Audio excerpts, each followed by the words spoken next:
വർഷം 2013. ജക്കാർത്തയിലെ ഒരു air condition മുറിക്കുള്ളിൽ ഇരുന്നു കൊണ്ട് 300 വർഷം പഴക്കമുള്ള പുരാരേഖകളുടെ ഏതോ ഒരു ഡിജിറ്റൽ അക്ഷയ ഖനിയിലൂടെ കടന്നു പോവുകയാണ് ചരിത്ര ഗവേഷകനായ മത്തിയാസ് വാൻ റോസം.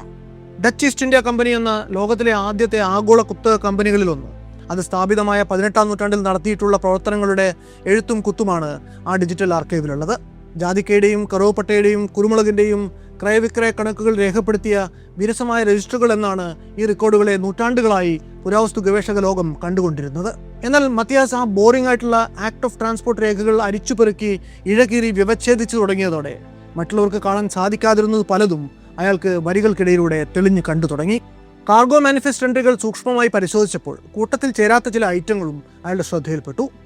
ഒന്നിൻ്റെ പേര് ജാൻ വാൻ മലബാർ എന്നായിരുന്നു. പിന്നൊന്ന് ഏപ്രിൽ വാൻ മലബാർ എന്ന പേരിലാണ് എൻട്രി ചെയ്തിട്ടുള്ളത്. ആർസിപ് നാഷണൽ റിപ്പബ്ലിക് ഇന്തോനേഷ്യ എന്ന ഇന്തോനേഷ്യൻ സെൻട്രൽ ആർക്കൈവ്സിൽ ഇന്നും സൂക്ഷിച്ചു വെച്ചിട്ടുള്ള ആ രേഖകൾക്കുള്ളിൽ ഒളിഞ്ഞിരുന്ന ഒരു നഗ്ന സത്യം മത്തിയാസിന്റെ ഗവേഷണങ്ങളിലൂടെ പുറം ലോകത്തിന് വെളിപ്പെട്ടു. മലബാർ തീരത്തു നിന്ന് ഡച്ചുകാർ യൂറോപ്പിലേക്കും ലോകത്തിന്റെ മറ്റു ഭാഗങ്ങളിലേക്കും കയറ്റി അയച്ചിരുന്നത് സുഗന്ധദ്രവ്യങ്ങളും തേയിലയും മാത്രമല്ല, ചോരയും നീരുമുള്ള മനുഷ്യരെ കൂടിയാണ്. ആ കച്ചവട നാവിക സർക്യൂട്ട് ആരോരും അറിയാതെ പ്രവർത്തിച്ചുകൊണ്ടിരുന്നത് ഒരു ഹ്യൂമൻ ട്രാഫിക്കിംഗ് നെറ്റ്വർക്ക് അഥവാ മനുഷ്യക്കടത്ത് ശൃംഖല കൂടി ആയിട്ടാണ്. ആ പട്ടികയിൽ മത്തിയാസ് കണ്ടെടുത്ത പേരുകളിലുള്ളവർ മനുഷ്യരല്ലായിരുന്നു. ഏതോ ഒരു ഡച്ച് വ്യാപാരി റൊക്കം പണം എണ്ണിക്കൊടുത്തു വാങ്ങി കലണ്ടറിലെ മാസങ്ങളുടെയോ അല്ലെങ്കിൽ ഡച്ച് പുണ്യാളന്മാരുടെയോ ഒക്കെ പേരുകൾ ചാർത്തി നൽകി ഇന്ത്യൻ മഹാസമുദ്രത്തിന് കുറുകെ കപ്പലിൽ കയറ്റി ബട്ടാവിയേക്കോ കേപ്പ് ടൗണിനോ ഒക്കെ അയച്ചിരുന്ന വിൽപ്പന ചരക്കുകൾ മാത്രമായിരുന്നു. അന്ന് മത്തിയാസ് എന്ന ചരിത്ര ഗവേഷകൻ ഉറ്റുനോക്കിക്കൊണ്ടിരുന്ന സ്ക്രീനിൽ തെളിഞ്ഞു വന്ന ആ സത്യം ആരെയും വിശേഷിച്ച് നമ്മൾ മലയാളികളെ ഞെട്ടിക്കുന്നതാണ്. 17-ാം നൂറ്റാണ്ടിൻ്റെ അവസാനത്തോടെ ബട്ടാവിയയിൽ മാത്രം 10,000-കണക്കിന് അടിമകളെയാണ് കപ്പലിൽ കൊണ്ടുവന്ന് ഇറക്കിക്കൊണ്ടിരുന്നത്.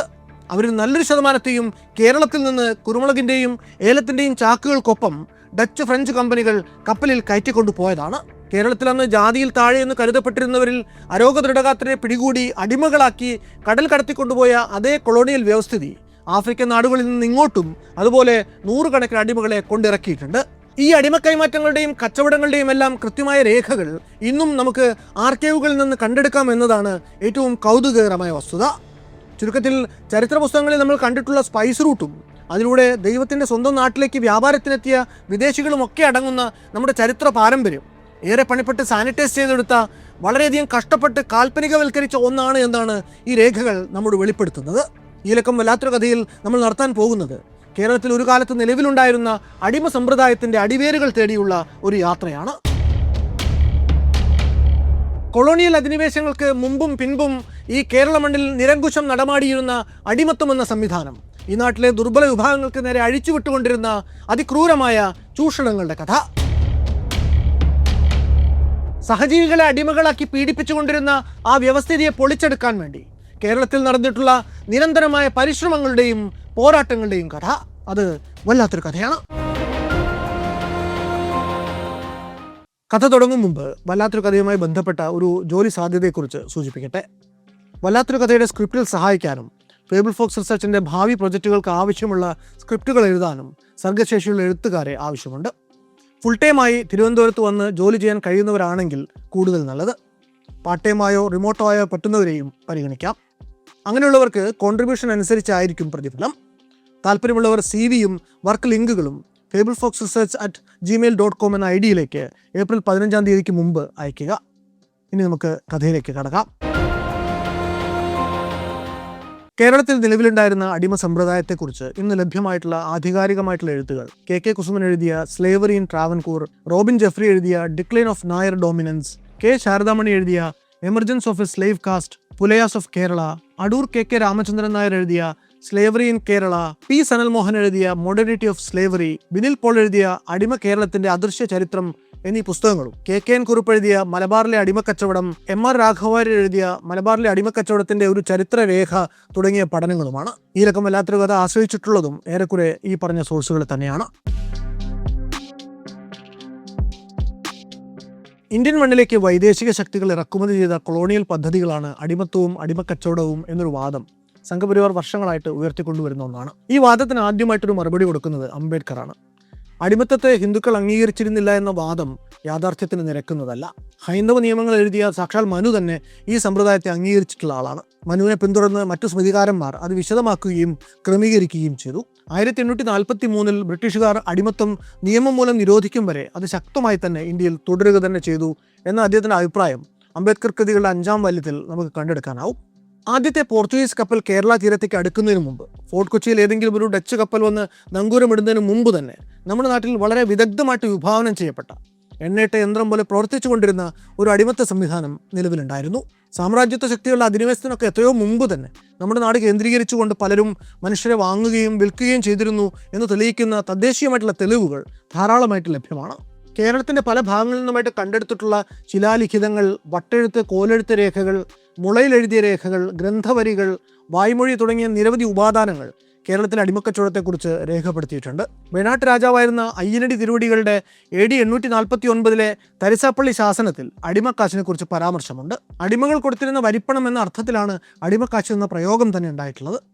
ഇതേ രേഖയിൽ തന്നെ കാർഷിക ആവശ്യത്തിന് ഉപയോഗിക്കുന്ന ആളടിയാരെ പറ്റിയും പരാമർശങ്ങളുണ്ട്. ഇതാണ് അടിമത്തത്തെക്കുറിച്ച് പരാമർശമുള്ള നിലവിൽ കണ്ടെടുക്കപ്പെട്ടിട്ടുള്ള ഏറ്റവും പുരാതനമായിട്ടുള്ള രേഖ. 20-ാം നൂറ്റാണ്ടിൻ്റെ ആദ്യകാല ചരിത്രകാരന്മാരുടെ കൂട്ടായ്മ 1928 പ്രസിദ്ധീകരിച്ച കേരള സൊസൈറ്റി പേപ്പേഴ്സിലും അടിമത്തത്തിൻ്റെ ആദ്യകാല തെളിവുകൾ നമുക്ക് കാണാനാകും. കേരളത്തിലെ അടിമത്ത വ്യവസ്ഥിതി ഇവിടുത്തെ കൊളോണിയൽ അധിനിവേശത്തിന് സമാന്തരമായിട്ട് പിന്നെയും മുന്നോട്ട് പോയിക്കൊണ്ടിരുന്നു. 1953 പുറത്തിറങ്ങിയ ജീവിത സമരം എന്ന തൻ്റെ വിഖ്യാതമായ ആത്മകഥയിൽ സാക്ഷാൽ C. കേശവൻ 18-ാം നൂറ്റാണ്ടിലെ കേരളത്തിൽ നിലനിന്നിരുന്ന അടിമത്ത വ്യവസ്ഥിതി അടയാളപ്പെടുത്തുന്നത് ഇങ്ങനെയാണ്: അടിമ വ്യാപാരം അന്ന് രാജ്യത്ത് അതിൻ്റെ സകല ക്രൂരതകളോടും കൂടി നിലനിന്നിരുന്നു. ഈ രാജ്യത്തുള്ളവർ പല ജാതികളിലുമുള്ള കുഞ്ഞുകുട്ടികളെയും പെണ്ണുങ്ങളെയും ലാഭസംഗതിക്കായി ചുരുങ്ങിയ വിലയ്ക്ക് വാങ്ങിക്കുകയും ഏറിയ വിലയ്ക്ക് വിൽക്കുകയും ചെയ്തു വന്നിരുന്ന കാലമായിരുന്നു അത്. അന്നത്തെ അടിമ പണയോലക്കരണവും ആളൊറ്റി ഓലക്കരണവും ആൾവില ഓലക്കരണവും വായിച്ചാൽ ഇന്നുള്ളവർ ഞെട്ടിപ്പോകും. ഇത്രയും പറഞ്ഞ് അദ്ദേഹം കൊല്ലവർഷം 944 ആണ്ട്, അതായത് 1769 ഒരു അടിമത്തീറോയിലെ ചില ഭാഗങ്ങൾ എടുത്തു വായിക്കുന്നുണ്ട്.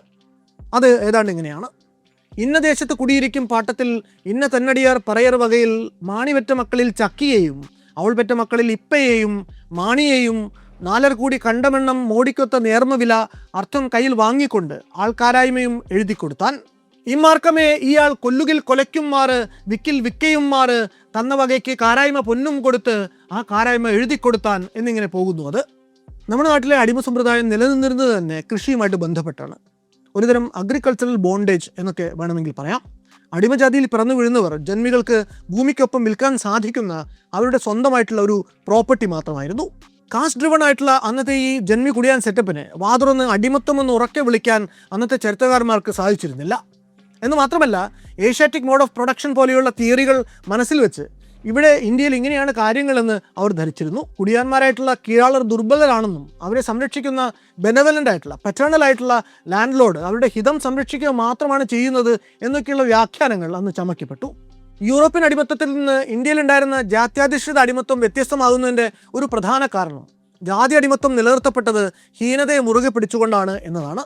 ഈ ഹീനതാ സങ്കല്പം എന്ന് പറയുന്നത് വ്യവസ്ഥാപിതമായിട്ടുള്ള ചില ചട്ടങ്ങൾ രൂപപ്പെടുത്തി ധർമ്മശാസ്ത്രങ്ങൾ പോലെയുള്ള നിയമങ്ങൾ വഴി ഭരണകൂടത്തിൻ്റെ കൂടി പിന്തുണയോടുകൂടി പരിപാലിക്കപ്പെട്ട വികസിപ്പിക്കപ്പെട്ട ഒന്നാണ്. ഒരു ഭാഗത്ത് ഈ ഹീനജാതിക്കാർ എന്ന് വിളിച്ചിരുന്നവർക്ക് തൊട്ടുകൂടായ്മയും തീണ്ടിക്കൂടായ്മയും ഒക്കെ ഉണ്ടായിരുന്നു. മറുവശത്ത് ഇവരെ ചരക്ക് പോലെ വാങ്ങുകയും വിൽക്കുകയും ചെയ്യുന്ന അടിമക്കച്ചവടവും അതിൻ്റെ വഴിക്ക് നടന്നുപോയി. പ്രസിദ്ധ ചരിത്രകാരൻ റോബിൻ ജെഫ്രി തൻ്റെ വിഖ്യാതമായ ഡിക്ലൈൻ ഓഫ് നായർ ഡോമിനൻസ് എന്ന പുസ്തകത്തിൻ്റെ തുടക്കത്തിൽ ജാതികൾ, പദവികളും ആചാരരീതികളും എന്ന ഭാഗത്ത് അടിമജാതികൾ എന്നൊരു ഉപശീർഷകത്തിൽ കേരളത്തിൽ അടിമത്വം അനുഭവിച്ചിരുന്ന കൂട്ടരെക്കുറിച്ച് വിശദമായി വിവരിച്ചിട്ടുണ്ട്. അതിൽ അദ്ദേഹം അടിമവർഗം എന്ന് തരംതിരിച്ചിട്ടുള്ളത് പുലയ, പറയ, കുറവ, ചെറുബർ തുടങ്ങിയ കീഴാള ജാതികളിൽപ്പെട്ടവരെയാണ്. 1881 കാനേഷുമാരി കണക്ക് പ്രകാരം 1000-ഓളം പേർ ക്രിസ്തുമതത്തിലേക്ക് മതപരിവർത്തനം ചെയ്യപ്പെട്ട ശേഷവും അന്നത്തെ ജനസംഖ്യയിൽ ഏതാണ്ട് 13% വരും ഇവരെന്ന് കൃത്യമായി കണക്കാക്കപ്പെട്ടിരുന്നു. അവരുടെ ദർശനം പോലും മേൽജാതിക്കാർക്ക് അയിത്തമുണ്ടാക്കിയിരുന്നുവെന്ന്. വഴിവെക്കിലൂടെ നടക്കുമ്പോൾ ഈ അടിമകൾ ഉറക്കെ ശബ്ദിച്ചുകൊണ്ടിരിക്കാൻ നിർബന്ധിതരായിരുന്നു. എതിരെ വരുന്ന സവർണരെ ദൂരെ നിന്ന് തന്നെ തങ്ങളുടെ സാമീപ്യം അറിയിക്കുകയായിരുന്നു ഇതിൻ്റെ ലക്ഷ്യം. പാടവരമ്പിലൂടെ നടന്നു പോകുമ്പോൾ ഉയർന്ന ജാതിയിലെ സ്ത്രീയോ പുരുഷനോ ഒക്കെ എതിരെ വന്നാൽ ദൂരെ നിന്ന് കാണുമ്പോൾ തന്നെ അടിമജാതിയിൽപ്പെട്ട വ്യക്തി താഴെ നിലത്തേക്ക് മാറി നിൽക്കാൻ ബാധ്യസ്ഥനായിരുന്നു എന്ന്. ഒരു ചർച്ച് മിഷൻ പാതിരിയുടെ ഭാര്യ 1860 എഴുതിയ കത്ത് Robin Jeffrey decline of Nair ഡോമിനൻസിൽ എടുത്ത് ഉദ്ധരിക്കുന്നുണ്ട്. ഈ കത്തിൽ അന്ന് കേരളത്തിൽ നിലനിന്നിരുന്ന അയിത്താചരണത്തിൻ്റെ വിവരണങ്ങൾ നമുക്ക് കാണാം. ഒരു നായർക്ക് നമ്പൂതിരിയെ സമീപിക്കാം, പക്ഷേ തൊട്ടുകൂടാ. ഈ നായരുടെ സ്ഥാനത്ത് ഈഴവനാണെങ്കിൽ അയാൾ നമ്പൂതിരിയുടെ 30 അടി ദൂരെ മാറി നിൽക്കണം.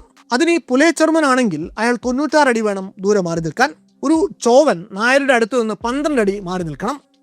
ഒരു പുലയൻ മാറി നിൽക്കേണ്ടുന്നത് 60 അടിയാണ്. പറയൻ പിന്നെയും കുറെ ദൂരേക്ക് മാറി നിൽക്കണം. എന്നാൽ അതേസമയം ഒരു സുറിയാനി ക്രിസ്ത്യാനിക്ക് ഒരു നായരെ വേണമെങ്കിൽ ചെന്ന് തൊടാം. ചിലയിടത്ത് അതിന് അനുവാദം ഉണ്ടായിരുന്നില്ല. എന്നാൽ ഒരിടത്തും സഹഭക്ഷണത്തിന് ഇവർക്ക് അനുമതി ഉണ്ടായിരുന്നില്ല. ഈ കാസ്റ്റ് ലാഡറിന്റെ താണ നിലയിലുള്ളവർ എന്ന് കരുതപ്പെട്ടിരുന്ന പുലയർക്കും പറയർക്കും ഇടയിലുമുണ്ട് അയിത്തം. ഇവർക്ക് അടുത്ത് ചെല്ലാം, പക്ഷേ പരസ്പരം തൊടാൻ പാടില്ല. സഹഭക്ഷണത്തിന്റെ കാര്യം പിന്നെ പറയേണ്ടതില്ലല്ലോ. ഇങ്ങനെയൊരു സംവിധാനത്തിന്റെ നടത്തിപ്പിന് വ്യക്തികളുടെ ജാതി ദൂരത്ത് വെച്ച് തന്നെ വ്യക്തമാക്കേണ്ടിയിരുന്നു. 1884 ഒരു CMS മിഷണറി എഴുതിയിട്ടുള്ളത്, ഈ രാജ്യത്ത് കുറേ കാലം താമസിക്കുന്ന ഒരു വിദേശിക്ക് വേണമെങ്കിൽ ഒരു അപരിചിതൻ ഏത് ജാതിക്കാരനാണ് എന്ന് അവൻ്റെ അല്ലെങ്കിൽ അവളുടെ വേഷം അഥവാ മുടിയുടെ ആകൃതി കൊണ്ട് ഒറ്റ നോട്ടത്തിൽ പറയാനാകും എന്നാണ്. ഈ അടിമജാതിയിൽ ജനിച്ചു പോകുന്ന ദൗർഭാഗ്യവാന്മാരുടെ ജീവിതം വലിയ കഷ്ടമായിരുന്നു അന്ന്. 1884 ഏപ്രിൽ മാസത്തിൽ പുറത്തിറങ്ങിയ journal of the royal Asiatic society of great Britain and Ireland എന്ന ജേണലിൽ LMS മിഷണറിയായ സാമുവൽ ബറ്റിയർ തിരുവിതാംകൂറിലെ പറയ ജാതിയെക്കുറിച്ച് എഴുതിയ ദ പറിയ കാസ്റ്റ് ഓഫ് ട്രാവൻകൂർ എന്നൊരു പഠനമുണ്ട്. അതിൽ അദ്ദേഹം അന്നത്തെ അടിമജാതിക്കാരുടെ പരിതാപകരമായിട്ടുള്ള അവസ്ഥ വർണ്ണിക്കുന്നത് ഇങ്ങനെയാണ്. ആണുങ്ങൾ കീറിപ്പറഞ്ഞ വസ്ത്രങ്ങൾ ധരിച്ചിരുന്നു, രോഗപീഠകൾ കൊണ്ട് വല്ലാതെ കഷ്ടപ്പെട്ടിരുന്നു, വീട്ടിലെ പൊടിയും അഴുക്കും അവർക്ക് ചൊറിയും കൃമിയും ഉണ്ടാക്കിയിരുന്നു, അവ പകൽ വിശ്രമവും രാത്രി ഉറക്കവും ഇല്ലാതെയാക്കിയിരുന്നു. ഈ കൂട്ടരിടയിൽ ചെല്ലുന്ന നാട്ടിലെ മാന്യന്മാർക്ക് മൂക്ക് പൊത്തിപ്പിടിച്ചുകൊണ്ടല്ലാതെ നിൽക്കാൻ സാധിക്കില്ലായിരുന്നു. പ്രായമേറിയവരാരെങ്കിലും അക്കൂട്ടത്തിൽ ഉണ്ടെങ്കിൽ അവർ സദാ ക്ഷീണിതരായിരിക്കും. മരണം വരെയും പലവിധ രോഗങ്ങൾ കൊണ്ട് അവർ കഷ്ടപ്പെടുകയായിരിക്കും. കുട്ടികൾ നിരന്തരം ചൊറി, അതിസാരം, വിരശല്യം, പട്ടിണി എന്നിവ കൊണ്ട് പ്രയാസപ്പെടുന്നവരാണ്. മുതിർന്നവർ മിക്കവരും തലവേദന, വിശപ്പില്ലായ്ക, തുള്ളപ്പനി, അതിസാരം, ഇടവിട്ടുള്ള പനി എന്നിവയ്ക്ക് ഇരകളാണ്. സാമുവൽ ബറ്റിയർ 1884 കണ്ടതിനേക്കാൾ എത്രയോ മോശമായിരുന്നു അതിനും പതിറ്റാണ്ടുകൾ മുമ്പുള്ള ഇതേ ജാതിക്കാരുടെ അവസ്ഥ. 19ാം നൂറ്റാണ്ടിൻ്റെ പകുതിയിൽ അടിമകൾ ഏറ്റവും ക്ലേശകരമായിട്ടുള്ള കൃഷിപ്പണി ചെയ്യാൻ ബാധ്യസ്ഥരായിരുന്നു. അവർക്ക് പകരം കിട്ടിയിരുന്നത് കൂലിയല്ല, കഞ്ഞി മാത്രമാണ്. സർക്കാരിന് സ്വന്തമായി 15,000-ഓളം അടിമകളുണ്ടായിരുന്നു. ഇവരെ സ്വകാര്യ മുതലാളിമാർക്ക് വാടകയ്ക്ക് കൊടുത്തിരുന്നു. ഈ മുതലാളിമാർ സർക്കാരിന് വില കൊടുക്കുകയും അടിമയ്ക്ക് ഭക്ഷണം മാത്രം കൊടുക്കുകയും ചെയ്യേണ്ടിയിരുന്നു. അനുസരണക്കേട് കാണിക്കുന്ന അടിമകളെ പ്രഹരിക്കുവാനും അവരെ ശിക്ഷാഭയം ഏതും കൂടാതെ കൊല്ലാനുമൊക്കെ ഇവർക്ക് അധികാരമുണ്ടായിരുന്നു. മിക്കവാറും എല്ലാ ചന്ത ദിവസവും ചങ്ങനാശ്ശേരിയിൽ അടിമജാതിക്കാരായ കുട്ടികളുടെ രക്ഷിതാക്കളോ അവരുടെ ബന്ധുക്കളോ തങ്ങളുടെ കുട്ടികളെ വിൽപ്പനയ്ക്ക് കൊണ്ടുവരുമായിരുന്നു. 6 രൂപയ്ക്കും 18 രൂപയ്ക്കും ഇടയിലായിരുന്നു ഒരു കുട്ടിയുടെ വില എന്ന് CMS മിഷണറി പ്രവർത്തകനായിരുന്ന റവറൻഡ് ഹെൻറി ബേക്കർ ജൂനിയർ എഴുതിയിട്ടുണ്ട്.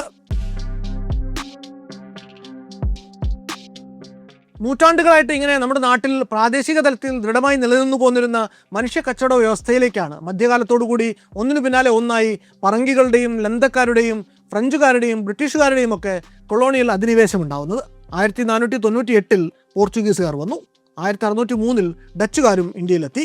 ഇരുകൂട്ടരും അടിമക്കച്ചവടത്തിൽ വളരെ സജീവമായി തന്നെ പങ്കെടുത്തു. കേരളത്തിൽ നിന്ന് അവർ അടിമകളെ വാങ്ങുകയും അവരുടെ ആഫ്രിക്കൻ കോളനികളിലേക്ക് കയറ്റി അയക്കുകയും ഒക്കെ ഉണ്ടായി. അവർക്ക് കേരളത്തിൽ അടിമകളെ തിരഞ്ഞ് നടക്കേണ്ടി വന്നില്ല. മറിച്ച് നിലവിലുണ്ടായിരുന്ന അടിമക്കച്ചവട വ്യവസ്ഥിതിയിൽ അവർ പങ്കാളികളാവുക മാത്രമാണ് ചെയ്തത്. കേരളത്തിലെ ലോക്കൽ അടിമ അതോടെ ഒരു ആഗോള വിൽപ്പനച്ചരക്കായി മാറി എന്നുള്ളത് മാത്രമാണ് കൊളോണിയൽ അധിനിവേശം കൊണ്ടുണ്ടായ ഒരു പ്രധാന മാറ്റം. എന്നാൽ കേരളത്തിലേക്കുള്ള അടിമ ഇറക്കുമതി വളരെ കുറവായിരുന്നു. എങ്കിലും ആഫ്രിക്കൻ അടിമകളെ 18ാം നൂറ്റാണ്ടിലെ പ്രാദേശിക ഭരണാധികാരികൾ വാങ്ങിയിരുന്നു. ശക്തൻ തമ്പുരാന്റെ കൊട്ടാരത്തിൽ ആഫ്രിക്കൻ അടിമകൾ ഉണ്ടായിരുന്നുവെന്നും അദ്ദേഹത്തിന് ആഫ്രിക്കൻ കുട്ടികളെ സമ്മാനമായി ലഭിച്ചിരുന്നുവെന്നുമൊക്കെ ഭരണരേഖകൾ പറയുന്നുണ്ട്. പോർച്ചുഗീസ് കപ്പലുകൾ ആദ്യമായി മലബാർ തീരത്ത് അണഞ്ഞത് കുരുമുളക് തേടിയാണ്. എന്നാൽ കോട്ടകൊത്തളങ്ങൾ കെട്ടാനും ചരക്ക് കയറ്റിറക്ക് നടത്താനും അവർക്ക് കായിക ശേഷിയുള്ള കരങ്ങൾ വേണമായിരുന്നു. അതിനുവേണ്ടിയാണ് അന്നവർ പ്രാദേശിക ജാതീയ അടിമത്ത വ്യവസ്ഥിതിയെ ആശ്രയിച്ചതും ചിലപ്പോഴൊക്കെ അടിമകളെ ആഫ്രിക്കയിൽ നിന്ന് കൊണ്ടുവരുന്നതും. ആഫ്രിക്കയുടെ തെക്ക് കിഴക്കൻ തീരത്തുള്ള മൊസാംബിക്കിൽ നിന്നായിരുന്നു അന്നത്തെ ഇറക്കുമതിയിൽ നല്ലൊരു ഭാഗവും. ആഫ്രിക്കയിൽ നിന്ന് വന്ന ബലിഷ്ഠകായർക്ക് മലയാളത്തിൽ വീണ പേര് കാപ്പിരികൾ എന്നായിരുന്നു. പതിറ്റാണ്ടുകളോളം അങ്ങനെ കാപ്പിരി അടിമകൾ പോർച്ചുഗീസ് ഉടമസ്ഥർക്ക് വേണ്ടി കേരള മണ്ണിൽ കഠിനാധ്വാനം ചെയ്തു. ഇവിടെ തന്നെ ജീവിച്ചു മരിച്ചു അവർ. ഇവിടുത്തെ ആവശ്യങ്ങൾക്ക് തദ്ദേശീയരായിട്ടുള്ള അടിമകൾ ഉണ്ടായിരുന്നതുകൊണ്ട് ഒരു തൊഴിൽ ശക്തി എന്ന നിലയ്ക്ക് ആഫ്രിക്കൻ അടിമകളുടെ ആവശ്യം സത്യം പറഞ്ഞാൽ അത്രയ്ക്കില്ലായിരുന്നതുകൊണ്ട് മാത്രം ഇറക്കുമതി വളരെ ചുരുങ്ങിയ തോതിൽ മാത്രമേ നടന്നിട്ടുള്ളൂ. ഇങ്ങോട്ടേക്ക് അടിമകളെ ഇറക്കുമതി ചെയ്തതിൻ്റെ എത്രയോ ഇരട്ടി അടിമകളെ പറങ്കികളുടെ കാലം തൊട്ട് തന്നെ കേരളത്തിൽ നിന്ന് വിദേശ രാജ്യങ്ങളിലേക്ക് കയറ്റി അയച്ചിട്ടുണ്ട്. പോർച്ചുഗീസ് കാലത്ത് കേരളത്തിൽ നിന്ന് കയറ്റുമതി ചെയ്യപ്പെട്ട അടിമകളെക്കുറിച്ചുള്ള കണക്കുകൾ KS മാത്യു എന്ന ചരിത്രകാരൻ തൻ്റെ maritime trade off the Malabar cost and the Portuguese in the 16th century എന്ന പുസ്തകത്തിൽ രേഖപ്പെടുത്തിയിട്ടുണ്ട്. 1510 പോർച്ചുഗീസ് റാണിയുടെ അടുക്കലേക്ക് 24 അടിമകളെ കൊച്ചിയിൽ നിന്ന് കയറ്റി അയച്ചതിൻ്റെ രേഖ അദ്ദേഹം കണ്ടെടുത്തിട്ടുണ്ട്. 16-ാം നൂറ്റാണ്ടിൻ്റെ രണ്ടാം ഭാഗത്തിലാണ് അടിമക്കച്ചവടം വ്യാപകമായത് എന്നും 5000-നും 6000-നും ഇടയിൽ അടിമകളെ ഇന്ത്യയിൽ നിന്ന് പോർച്ചുഗീസുകാർ വിറ്റിട്ടുണ്ട് എന്നും KS മാത്യു എഴുതുന്നുണ്ട്. 1663 ഡച്ച് ഈസ്റ്റ് ഇന്ത്യ കമ്പനി പീരങ്കിപ്പടിയുമായി കൊച്ചിയിലെത്തി പോർച്ചുഗീസുകാരെ ആക്രമിച്ചു. ലന്തക്കാരുടെ അപ്രതീക്ഷിതമായിട്ടുള്ള കടന്നാക്രമണത്തിന് മുന്നിൽ പറങ്കിപ്പടയ്ക്ക് പിടിച്ചു നിൽക്കാനായില്ല. പരാജയം ഉറപ്പായതോടെ അവരുടെ പാളയങ്ങളിൽ പരിഭ്രാന്തി പടർന്നു.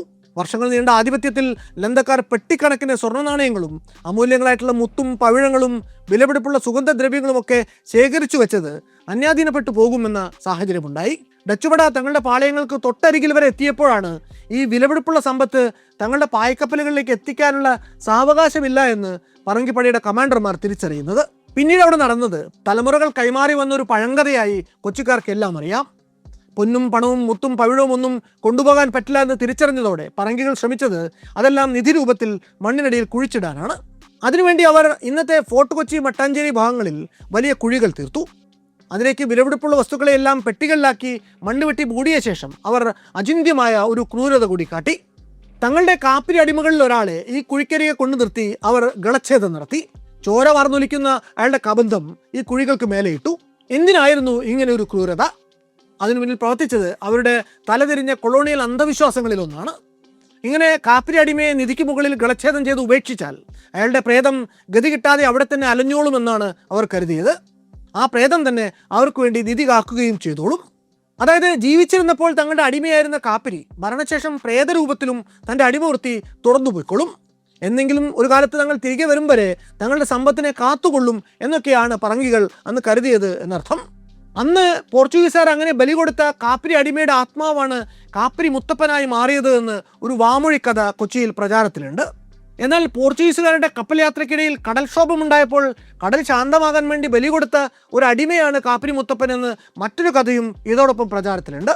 1984 പോഞ്ഞിക്കര റാഫിയുടെ ഓരാ പ്രോനോബിസ് മുതൽ PF മാത്യൂസിന്റെ അടിയാളപ്രേതം വരെയുള്ള കാപ്പിരി ജീവിതം പറയുന്ന ഒത്തിരി സാഹിത്യ കൃതികൾ ഇന്ന് മലയാളത്തിലുണ്ട്. കൊച്ചിയിലെ പോർച്ചുഗീസുകാരുടെ പിടിയിൽ നിന്ന് കാടുകളിലേക്ക് ഒളിച്ചോടിയ ആഫ്രിക്കൻ അടിമകളുടെ വംശമാണ് കാഡർ സമുദായം എന്നൊരു പറച്ചിലും അതോടൊപ്പമുണ്ട്. 1663 ജനുവരി 8-ാം തീയതിയോടെ കൊച്ചി പൂർണ്ണമായും ഡച്ചുകാരുടെ അധീനതയിലാവുന്നു. ഡച്ച് കോളനി ഭരണകാലത്തെ കേരളം എന്ന തലക്കെട്ടിൽ നിരവധി കൃതികൾ പിന്നീട് വന്നിട്ടുണ്ട് എങ്കിലും അവയിൽ പലതും അന്ന് അഭംഗുരം അരങ്ങേറിയിരുന്ന അടിമക്കച്ചവടത്തെക്കുറിച്ച് മൗനം പാലിക്കുന്നു. എന്നാൽ പിന്നീട് ചില വിദേശീയ ഗവേഷകർ ഡച്ച് ഈസ്റ്റ് ഇന്ത്യ കമ്പനിയുടെ രേഖകളിൽ നടത്തിയിട്ടുള്ള പഠനങ്ങൾ കൊച്ചി കേന്ദ്രമായി നടന്നിട്ടുള്ള അടിമക്കച്ചവടത്തെക്കുറിച്ച് ഞെട്ടിക്കുന്ന തെളിവുകൾ നമുക്ക് മുന്നിൽ എത്തിക്കുന്നു. Markus Vink, Anjana Singh, Matthias van Rossum, Linda Mbeki എന്നിവരുടെ ഗവേഷണങ്ങൾ ഈ കൂട്ടത്തിൽ ഏറെ പ്രസക്തമാണ്. ഈ കൂട്ടത്തിൽ ഏറ്റവും ശ്രദ്ധേയമായിട്ടുള്ളത് private slave trade in the Dutch Indian Ocean World എന്ന പേരിൽ മത്തിയാസും ലിൻഡയും ഒരുമിച്ച് നടത്തിയിട്ടുള്ള കൊച്ചിയെക്കുറിച്ചുള്ള പഠനമാണ്. ഇവർ തങ്ങളുടെ പഠനത്തിനുള്ള പ്രധാന സോഴ്സായിട്ട് ഉപയോഗിച്ചിരിക്കുന്നത് ചെന്നൈ ആർക്കൈവ്സിലെ ആക്ടൻ വാൻ ട്രാൻസ്പോർട്ട് എന്ന രേഖയാണ്. കൊച്ചി തുറമുഖത്തു നിന്ന് കയറ്റുമതി ചെയ്യപ്പെട്ട സാധനങ്ങളുടെ വിവരങ്ങൾ അടങ്ങിയ ഒരു റിപ്പോർട്ടാണ് ആക്ടൻ വാൻ ട്രാൻസ്പോർട്ട്. ഇത് കൊച്ചിയിലെ അടിമക്കച്ചവടത്തെക്കുറിച്ചുള്ള ഒരുപാട് തെളിവുകൾ നമുക്ക് തരുന്നുണ്ട്. ഒരു രേഖയിൽ അടിമയെ വിൽക്കുന്ന ആളുടെ പേര്, വാങ്ങുന്ന വ്യക്തിയുടെ പേര്, ജോലി, പദവി എന്നിവയെല്ലാം രേഖപ്പെടുത്തിയിട്ടുണ്ടാവും. അതോടൊപ്പം അടിമയുടെ പഴയ പേര്, പുതിയ പേര്, ജാതി, ലിംഗം, അയാളുടെ ഏകദേശ പ്രായം എന്നിവയും കൃത്യമായി തന്നെ എഴുതി ചേർത്തിട്ടുണ്ട്. ഡച്ചുകാർ കൊച്ചിയിൽ നിന്ന് അടിമകളെ പ്രധാനമായിട്ടും കയറ്റി വിട്ടിരുന്നത് കേപ്പ് ടൗണിലേക്കാണ്. ഈ ഒരു പഠനം തെളിയിക്കുന്നത് കൊച്ചിയിൽ നിന്ന് അടിമകളെ വാങ്ങിയിരുന്നവരിൽ 89% യൂറോപ്യന്മാരും 5% ഏഷ്യക്കാരും 3% കൊച്ചിക്കാരും ആണെന്നാണ്. ഈ കണക്കുകൾ പ്രകാരം തുറമുഖത്തെ അടിമക്കച്ചവടക്കാരിൽ 39% ഡച്ച് കമ്പനി ഉദ്യോഗസ്ഥർ തന്നെയാണ്. മറ്റൊരു 38% കേരളത്തിലെ ക്രിസ്ത്യാനികളാണ്. ഇതിൽ തന്നെ ഈ ഡച്ച് കമ്പനി ഉദ്യോഗസ്ഥർ ചെയ്തിരുന്നത് ലോക്കൽ ക്രിസ്ത്യാനികളിൽ നിന്ന് അടിമകളെ വാങ്ങി മറിച്ചു വിൽക്കുക മാത്രമാണ്. ഈ അടിമക്കച്ചവടവുമായിട്ട് ബന്ധമുള്ള കൗതുകകരമായിട്ടുള്ളൊരു നിരീക്ഷണം നമുക്ക് ഫ്രാൻസിസ് ഡേ 1863 രചിച്ച land of the Perumals or Cochin it's past and it's present എന്ന പുസ്തകത്തിൽ കാണാം. അതിലധികം പറയുന്നത് കൊച്ചിയിലെ ക്രിസ്ത്യൻ പള്ളികൾ ആഴ്ചയിൽ 6 ദിവസവും അടിമകളെ കെട്ടിയിടുന്ന ഗോഡൌണായും 7-ാം ദിവസം ആരാധനയ്ക്കായിട്ടുമാണ് അന്ന് ഉപയോഗിച്ചിരുന്നത് എന്നാണ്. കേരളത്തിൽ അന്ന് മനുഷ്യ കച്ചവടത്തിൽ ഏർപ്പെട്ടിരുന്നവരിൽ പ്രധാനികൾ സ്വദേശികളായിട്ടുള്ള സുറിയാനി ക്രിസ്ത്യാനികളായിരുന്നു. കേരളത്തിലെ സുറിയാനി ക്രിസ്ത്യാനികളുടെ ഇടയിൽ നിലനിന്നിരുന്ന അടിമ സമ്പ്രദായത്തിൻ്റെ ചരിത്രത്തെക്കുറിച്ച് ഇഗ്നേഷ്യസ് പയ്യപ്പള്ളി രചിച്ച മാൻ സ്ലേവിംഗ് ടു ഡിവൈൻ പോലെയുള്ള പഠനങ്ങൾ ശ്രദ്ധേയമാണ്. സുറിയാനി സഭകളുടെ ഗ്രന്ഥാലയങ്ങളിൽ തന്നെ സൂക്ഷിച്ചിട്ടുള്ള പഴയ ഓലക്കെട്ടുകളിൽ നിന്ന് കണ്ടെടുത്ത അടിമ കരാറുകളെ തന്നെയാണ് പയ്യപ്പള്ളി തൻ്റെ പ്രൈമറി സോഴ്സായിട്ട് എടുത്തിട്ടുള്ളത്. മുളന്തുരുത്തി പള്ളിയിൽ പരസ്യമായി അടിമകളെ ലേലം ചെയ്തിരുന്നതിൻ്റെ തെളിവ് KK കുസ്മൻ്റെ സ്ലേവറി ഇൻ ട്രാവൻകൂർ എന്ന പുസ്തകത്തിലുമുണ്ട്. ഡച്ചുകാർ കൊച്ചിയിൽ വെച്ച് തന്നെ അടിമകൾക്ക് പുതിയ പേരിട്ടിട്ടാണ് അവരെ കപ്പലിൽ കയറ്റിയിരുന്നത്. ചില ഉദാഹരണങ്ങൾ നോക്കാം. 1753 മിഖായൽ കിരാഷ് എന്ന ഡച്ച് ഉദ്യോഗസ്ഥൻ 3 അടിമകളെ കൊച്ചിയിൽ നിന്ന് വില കൊടുത്ത് വാങ്ങിക്കുന്നുണ്ട്. അതിൽ വേട്ടുവ ജാതിയിൽപ്പെട്ട 28കാരി അഞ്ചു പെണ്ണിന് ഡയാന എന്ന് പേര് കൊടുത്തു. 8 വയസ്സുകാരി ചക്കിക്ക് റോസിൻഡ എന്ന പേരും പറയ ജാതിയിൽപ്പെട്ട 5 വയസ്സുകാരൻ കോരന് ഫെബ്രുവരി എന്ന പേരും കൊടുത്ത് രജിസ്റ്റർ ചെയ്താണ് കച്ചവടം നടത്തിയത്. അതുപോലെ ചോഗൻ ജാതിയിൽപ്പെട്ട 16കാരൻ കൊമരന് ജനുവരി എന്ന പേരും കണ്ടന് ആരോൺ എന്ന പേരും കൊച്ചുകാരൻ അന്തോണി മത്തായി വിറ്റ ഇട്ടി എന്ന ബാലന് ജൂപ്പിറ്റർ എന്ന പേരും കൊടുത്തു എന്ന് ലിൻഡ മത്യാസ് പുസ്തകത്തിൽ പറയുന്നുണ്ട്. അടിമ കേരളത്തിലെ അവിസ്മരണീയമായ ഒരു കഥ തൻ്റെ പുസ്തകത്തിൽ വിനിൽ പോൾ രേഖപ്പെടുത്തിയിട്ടുണ്ട്. 1809 ഓഗസ്റ്റ് 6 കേണൽ കോളിൻസ് കേപ്പ് ടൗണിൽ നിന്ന് ലോർഡ് കാലിഡാൻ അയച്ചൊരു കത്തിൻ്റെ രൂപത്തിലാണ് ഈ പരാമർശങ്ങൾ ആ പുസ്തകത്തിലുള്ളത്. ദക്ഷിണാഫ്രിക്കയുടെ പടിഞ്ഞാറൻ പ്രവിശ്യയിലെ വാൻ പ്ലെറ്റൻബർഗിന് സമീപത്തുള്ള ഡോൾ നദി മുറിച്ചു കടക്കുമ്പോഴാണ് കേണൽ കോളിൻസ് കേപ്പ് ടൗണിൽ നിന്ന് ഒളിച്ചോടിപ്പോയ ഡെയ്മൻ അടിമയുടെ വീട് കാണുന്നത്. അദ്ദേഹം അവിടെ എത്തുന്നതിന് ഒരാഴ്ച മുമ്പ് മാത്രമാണ് അവനെ അധികൃതർ അവിടെ നിന്ന് പിടിച്ചുകൊണ്ട് പോയത്. കൊച്ചിയിലെ ഒരു കൃഷിക്കാരനായിരുന്ന അവനെ കൊച്ചിയിൽ നിന്ന് ഡച്ചുകാർ അടിമയാക്കി അവരുടെ കോളനി ആയിരുന്ന കേപ്പ് ടൗണിലേക്ക് പറഞ്ഞു വിട്ടതാണ്. ഈ ഡെയ്മന്റെ ശരിക്കുള്ള പേര് ആർക്കും അറിയില്ല. സ്ഥിരം യാത്രക്കാരില്ലാത്ത ആ പരപ്പിൽ കൊച്ചിക്കാരനായിട്ടുള്ള ഈ അടിമ നീണ്ട 6 വർഷക്കാലം തനിയെ താമസിച്ചു. ഡെയ്മനും സുഹൃത്തും കൂടിയാണ് ഈ പ്രദേശത്തേക്ക് ആദ്യം ഒളിച്ചോടി എത്തിയതെങ്കിലും അവൻ്റെ സുഹൃത്ത് വളരെ വേഗത്തിൽ മരണപ്പെടുകയായിരുന്നു. സുഹൃത്തിൻ്റെ ശവകുടീരം ഡെയ്മന്റെ വീടിന് അല്പം മാറി തന്നെ ഉണ്ടായിരുന്നു. ഡെയ്മൻ അവിടെ ആദ്യം നിർമ്മിച്ചത് തടിയുടെ അകത്ത് മറഞ്ഞിരിക്കുന്ന ഒരു ചെറിയ താവളമായിരുന്നു. രണ്ടാമത് നിർമ്മിച്ച കുടിൽ കൂടുതൽ ആത്മവിശ്വാസത്തോടെ നിർമ്മിച്ചതാണ് എന്ന് കാണുമ്പോൾ തന്നെ മനസ്സിലാക്കാൻ സാധിക്കും. കാരണം അത് മറഞ്ഞിരിക്കുന്ന അവസ്ഥയിലല്ലായിരുന്നു, പകരം ഒരു തുറന്ന സ്ഥലത്തായിരുന്നു.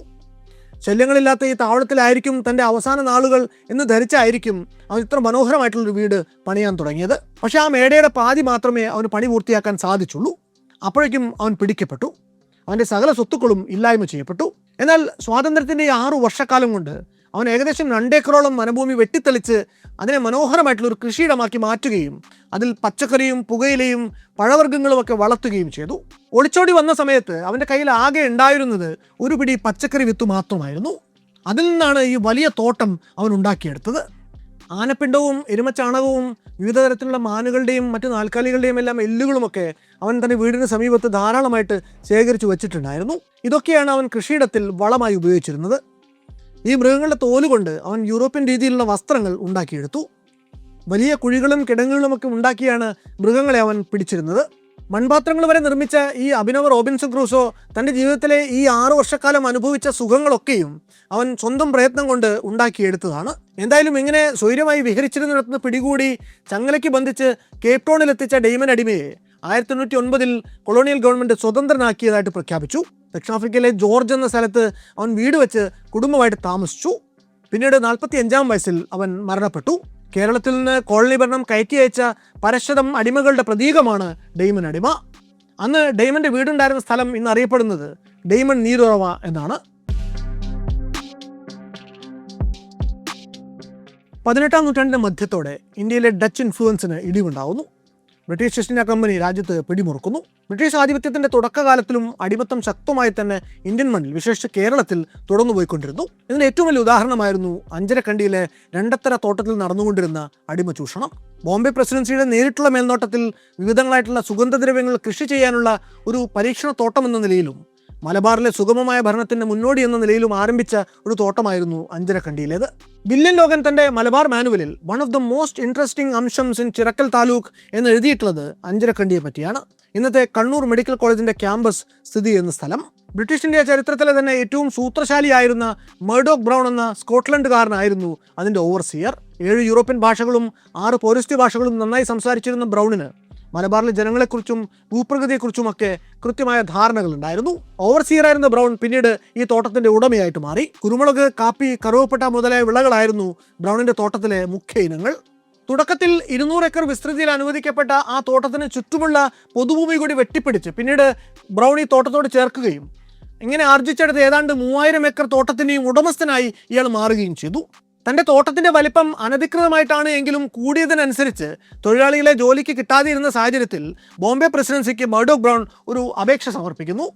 ഈ അപേക്ഷ 1798 ജൂലൈ 31-ാം തീയതി അന്നത്തെ ബോംബെ ഗവർണറായിരുന്ന ജൊനാഥൻ ഡങ്കൻ അംഗീകരിക്കുകയും അതിൻ്റെ അടിസ്ഥാനത്തിൽ ചാവക്കാട് ചന്തയുടെ ഓവർസിയർ കം പോലീസ് ഓഫീസറായിരുന്ന കോത്വാൾ ഒതേനൻ പിള്ളയുടെ സഹായത്തോടെ ഇവർ 45 പുലയരെ വാങ്ങുകയും ചെയ്തു.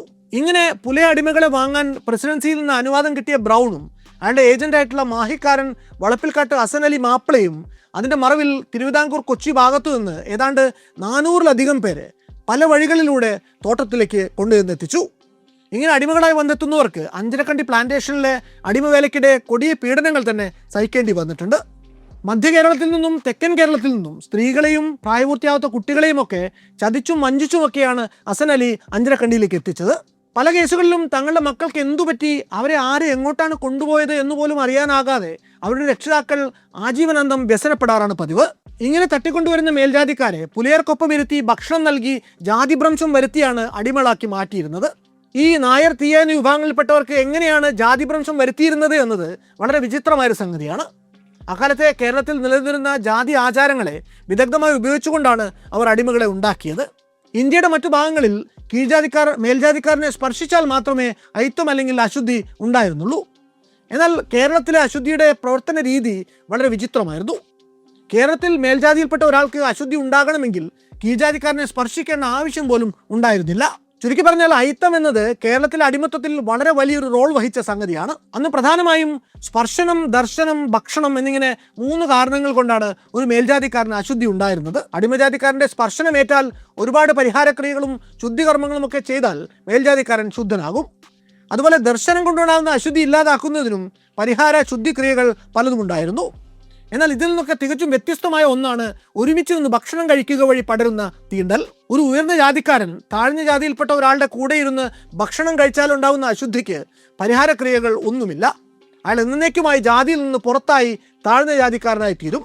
നായർ തീയ ജാതികളിൽപ്പെട്ട കുട്ടികളെ കട്ടുകൊണ്ടുവരികയും അവരുടെ കുടുംബ, കടുക്കൻ തുടങ്ങിയ ജാതി ചിഹ്നങ്ങൾ മാറ്റുകയും അതിനുശേഷം അവരെ പുലയരുടെ കൂടെ ഇരുത്തി ബലമായി, പലപ്പോഴും ഭീഷണിപ്പെടുത്തിയോ മർദ്ദിച്ചോ ഒക്കെ ഭക്ഷണം നൽകുകയും അതിലൂടെ അവരെ എന്നേക്കുമായി ഭ്രഷ്ടരാക്കിയ ശേഷം അവരെ അടിമകളാക്കി ലേലം ചെയ്ത് വിൽക്കുകയും ചെയ്തിരുന്നു. അന്ന് അഞ്ചരക്കണ്ടിയിലേക്കുള്ള ഈ അടിമക്കടത്തിനൊരു അവസാനം ഉണ്ടാകുന്നത് തലശ്ശേരി കോടതി ജഡ്ജായിരുന്ന ജസ്റ്റിസ് തോമസ് ഹാർവി ബാബർ എന്ന ബ്രിട്ടീഷുകാരൻ്റെ ഇടപെടലോടെയാണ്.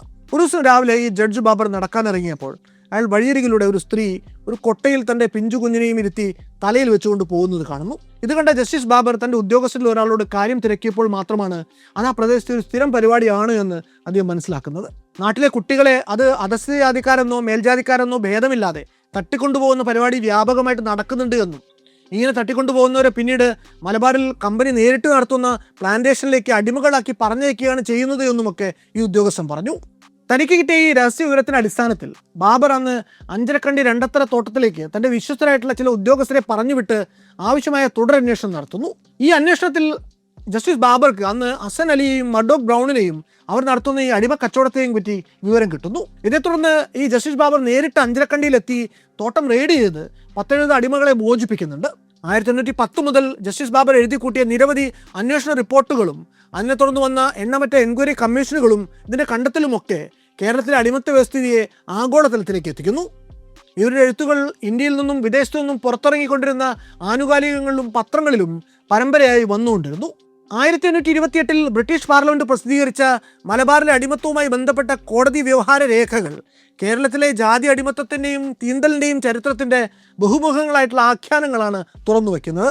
1811 ഡിസംബർ 20 മലബാർ ജില്ലാ മജിസ്ട്രേറ്റ് കോടതിയിൽ നടന്ന ഒരു സാക്ഷി വിസ്താരത്തിൻ്റെ ചുരുക്കം പിന്നീട് 2 പതിറ്റാണ്ടിന് ശേഷം 1828 justice Thomas Baber British House of കോമൺസിന് നൽകിയ ഡിപ്പോസിഷൻ്റെ രൂപത്തിൽ സ്ലേവറി ഇൻ ഇന്ത്യ എന്ന പേരിൽ സമാഹരിക്കപ്പെട്ട കോടതി രേഖകളിൽ നമുക്ക് കണ്ടെടുക്കാനാവും. സമക്ഷത്ത് വന്നു നിൽക്കുന്ന കുട്ടിയോട് പേരെന്താണ്, എവിടെയാണ് നാട്, എന്താണ് ജാതി, എത്ര വയസ്സുണ്ട് എന്നൊക്കെ ജഡ്ജി ചോദിച്ചപ്പോൾ അവന് മറുപടി ഇങ്ങനെയാണ്: എൻ്റെ വീട് കരുനാഗപ്പള്ളിയാണ്, പേര് നാഥൻ എന്നാണ്, വീട്ടുപേര് കാരാട്ടിൽ, തീയ ജാതിയാണ്, എനിക്ക് 8 വയസ്സുണ്ടെന്നാണ് എൻ്റെ ഊഹം. അഞ്ചരക്കണ്ടി തോട്ടത്തിലേക്ക് നിങ്ങൾ എങ്ങനെ എത്തി, ആരെന്തിന് കൊണ്ടുവന്നു എന്ന് കോടതി അടുത്തതായിട്ട് ചോദിച്ചപ്പോൾ അവൻ പറയുന്ന മറുപടി: ഞാൻ പശുവിനെ മേച്ചുകൊണ്ടിരുന്നപ്പോൾ ഒരു മാപ്പിള വന്ന് എൻ്റെ വായിൽ തുണി തിരുകി ബലമായി എന്നെ പിടിച്ചുകൊണ്ടുപോയി ഹസൻ അലിയുടെ അടുക്കൽ എത്തിച്ചു. രാത്രി വള്ളത്തിൽ കയറ്റി എന്നെ ആലപ്പുഴയിൽ നിന്ന് മാഹിയിലേക്ക് കൊണ്ടുപോയി അവിടെ നിന്ന് വീണ്ടും തോണിയിൽ കയറ്റി അഞ്ചരക്കണ്ടിയിൽ എത്തിച്ചു എന്നായിരുന്നു. ഇന്നത്തെ കാലമല്ല, എഫക്റ്റീവായിട്ടുള്ള പോലീസിംഗ് ഇല്ല, കൃത്യമായ വാർത്ത അറിയാനുള്ള വഴികൾ പോലും അന്നില്ല. ഈ കുട്ടിയെ പിടിച്ചുകൊണ്ടുപോയത് ആരാണ് എന്നോ എന്തിനാണ് അവനെ കൊണ്ടുപോയിരിക്കുന്നതോ എന്നോ അവൻ്റെ രക്ഷിതാക്കൾ അറിഞ്ഞിട്ട് പോലുമില്ല. അഞ്ചരക്കണ്ടി തോട്ടത്തിൽ ഈ ബ്രൗൺ സാഹിബിൻ്റെ മരണാനന്തരം 1830-കൾക്ക് ശേഷം തോട്ടത്തിലെ പുലയരെ ക്രിസ്തുമതം പഠിപ്പിക്കുകയും അവർക്ക് വേണ്ടി ക്രിസ്തീയ ആരാധനകൾ ആരംഭിക്കുകയും ഒക്കെ ചെയ്യുന്നുണ്ട്. തിരുനെൽവേലിയിലെ CMS മിഷനിലെ പ്രവർത്തകരായിരുന്ന മിഖായേൽ ഉപദേശിയെ അഞ്ചരക്കണ്ടിത്തോട്ടത്തിൽ കൊണ്ടുവരികയും പുലയർക്ക് വേണ്ടി ആരാധന നടത്തുകയൊക്കെ ചെയ്തു. ഈ മിഖായേൽ ഉപദേശിക്ക് പിന്നാലെയാണ് സാക്ഷാൽ ഹെർമൻ ഗുണ്ടട്ട് ഇല്ലിക്കുന്നിൽ എത്തുന്നതും പിന്നീട് അങ്ങോട്ടുള്ള അദ്ദേഹത്തിൻ്റെ പ്രവർത്തനങ്ങൾ കേരള ചരിത്രത്തിന് തന്നെ ഭാഗമാകുന്നതും. പഴശ്ശിയുടെ അന്നത്തെ റിവോൾട്ടിന് ഒരു പരിധിവരെ കാരണമാകുന്നത് ഈ അഞ്ചരക്കണ്ടിത്തോട്ടത്തിൽ അടിമകളോട് പ്രവർത്തിച്ചിരുന്ന കൊടിയ ക്രൂരതകൾ കൂടിയാണ്. കേരളത്തിലെ അടിമകൾ അവരുടെ ഉടമസ്ഥരിൽ നിന്ന് നേരിടുന്ന പീഡനങ്ങളെക്കുറിച്ച് ആദ്യമായി എന്തെങ്കിലും ആശങ്ക പ്രകടിപ്പിച്ചു കണ്ടത് ഇവിടെ മിഷണറി പ്രവർത്തനത്തിന് വന്ന യൂറോപ്യൻ പാതിരിമാരാണ്. അവർക്ക് പക്ഷേ അതിനെതിരെ നേരിട്ടൊരു നിയമ നടപടിയും സ്വീകരിക്കാനുള്ള സ്വാധീനമോ കെൽപ്പോ ഒന്നും ഉണ്ടായിരുന്നില്ല. അതുകൊണ്ട് തന്നെ അവർ അവരെ കൊണ്ടാകുന്നത് പോലെ ഒരു കാര്യം ചെയ്തു. നാട്ടിലെ അടിമകളിൽ ചിലരെ നേരിട്ട് വിളിച്ചു വരുത്തി അവരുമായിട്ട് അവരുടെ അവസ്ഥയെക്കുറിച്ച് സുദീർഘമായ അഭിമുഖ സംഭാഷണങ്ങൾ നടത്തി. ഈ സംഭാഷണങ്ങൾ അവർ ഇംഗ്ലീഷിലേക്ക് വിവർത്തനം ചെയ്ത് ഇംഗ്ലണ്ടിലെ ആനുകാലികങ്ങളിൽ പ്രസിദ്ധപ്പെടുത്തി. ഒപ്പം ഹൗസ് ഓഫ് കോമൺസ് പോലെയുള്ള പാർലമെന്ററി വേദികളിലും അവർ ഇത് ചർച്ചയ്ക്ക് വെച്ചു. അങ്ങനെ ഇന്ത്യ ഭരിക്കുന്ന കൊളോണിയൽ ഗവൺമെൻറ്റിനെ സ്വാധീനിക്കാനും അടിമത്തം അവസാനിപ്പിക്കാനുള്ള നടപടികളിലേക്ക് അവരെ നയിക്കാനുമാകുമെന്നതായിരുന്നു മിഷണറിമാരുടെ കണക്കുകൂട്ടൽ. ഇക്കൂട്ടത്തിൽ അടിമകളുടെ അപ്പോസ്തലൻ എന്നറിയപ്പെടുന്ന ജോൺ ഹാക്സ്വർത്ത് എന്ന പാതിരി മധ്യകേരളത്തിലെ അടിമകളുടെ ജീവിതാവസ്ഥകളെക്കുറിച്ച് വിശദമായ ലേഖനങ്ങൾ എഴുതിയിട്ടുണ്ട്. 1953 ഓഗസ്റ്റ് 19 തിരുവല്ലയിലെ ചർച്ച് മിഷൻ ബംഗ്ലാവിലേക്ക് മല്ലപ്പള്ളിയിൽ നിന്നുള്ള ദൈവത്താൻ, ചെരാതി എന്നീ 2 പുലയ അടിമകളെ ജോൺ ഹാക്സ്വർത്ത് വിളിച്ചു വരുത്തുകയും അവരോട് സുദീർഘമായ സംഭാഷണം തന്നെ നടത്തുകയുമുണ്ടായി. ഇത് പിന്നീട് 76 ചോദ്യോത്തരങ്ങളായി ഇംഗ്ലണ്ടിലേക്ക് അയക്കുകയും അതിൽ ചിലത് ലണ്ടനിലെ മിഷണറി പ്രസിദ്ധീകരണങ്ങളിൽ അച്ചടിച്ചു വരികയുമുണ്ടായി. ഈ അഭിമുഖം മധ്യകേരളത്തിൻ്റെ അടിമകളുടെ അവസ്ഥയെക്കുറിച്ച് നമുക്ക് കൂടുതൽ തെളിമയോടെ വ്യക്തമാക്കി തരും. അതിലെ ചില ചോദ്യോത്തരങ്ങൾ നോക്കാം. അടിമകളെ ചങ്ങലക്കിടുകയോ തല്ലുകയോ ചെയ്യാറുണ്ടോ എന്ന് ചോദ്യം ചോദിച്ചപ്പോൾ ഞങ്ങളുടെ അയൽപ്രദേശത്ത് ഇപ്പോൾ ചെയ്യാറില്ല, എന്നാൽ എനിക്ക് അറിയാവുന്ന ചില സംഭവങ്ങളിൽ അടിമകളെ ചങ്ങലക്കിടുകയും അടിച്ച് അംഗഭംഗം വരുത്തുകയും ചെയ്തതുകൊണ്ട് അവർക്ക് മാസങ്ങളോളം പണിക്ക് പോകാൻ പറ്റാതെ വന്നിട്ടുള്ളത് അറിയാമെന്ന് മറുപടി.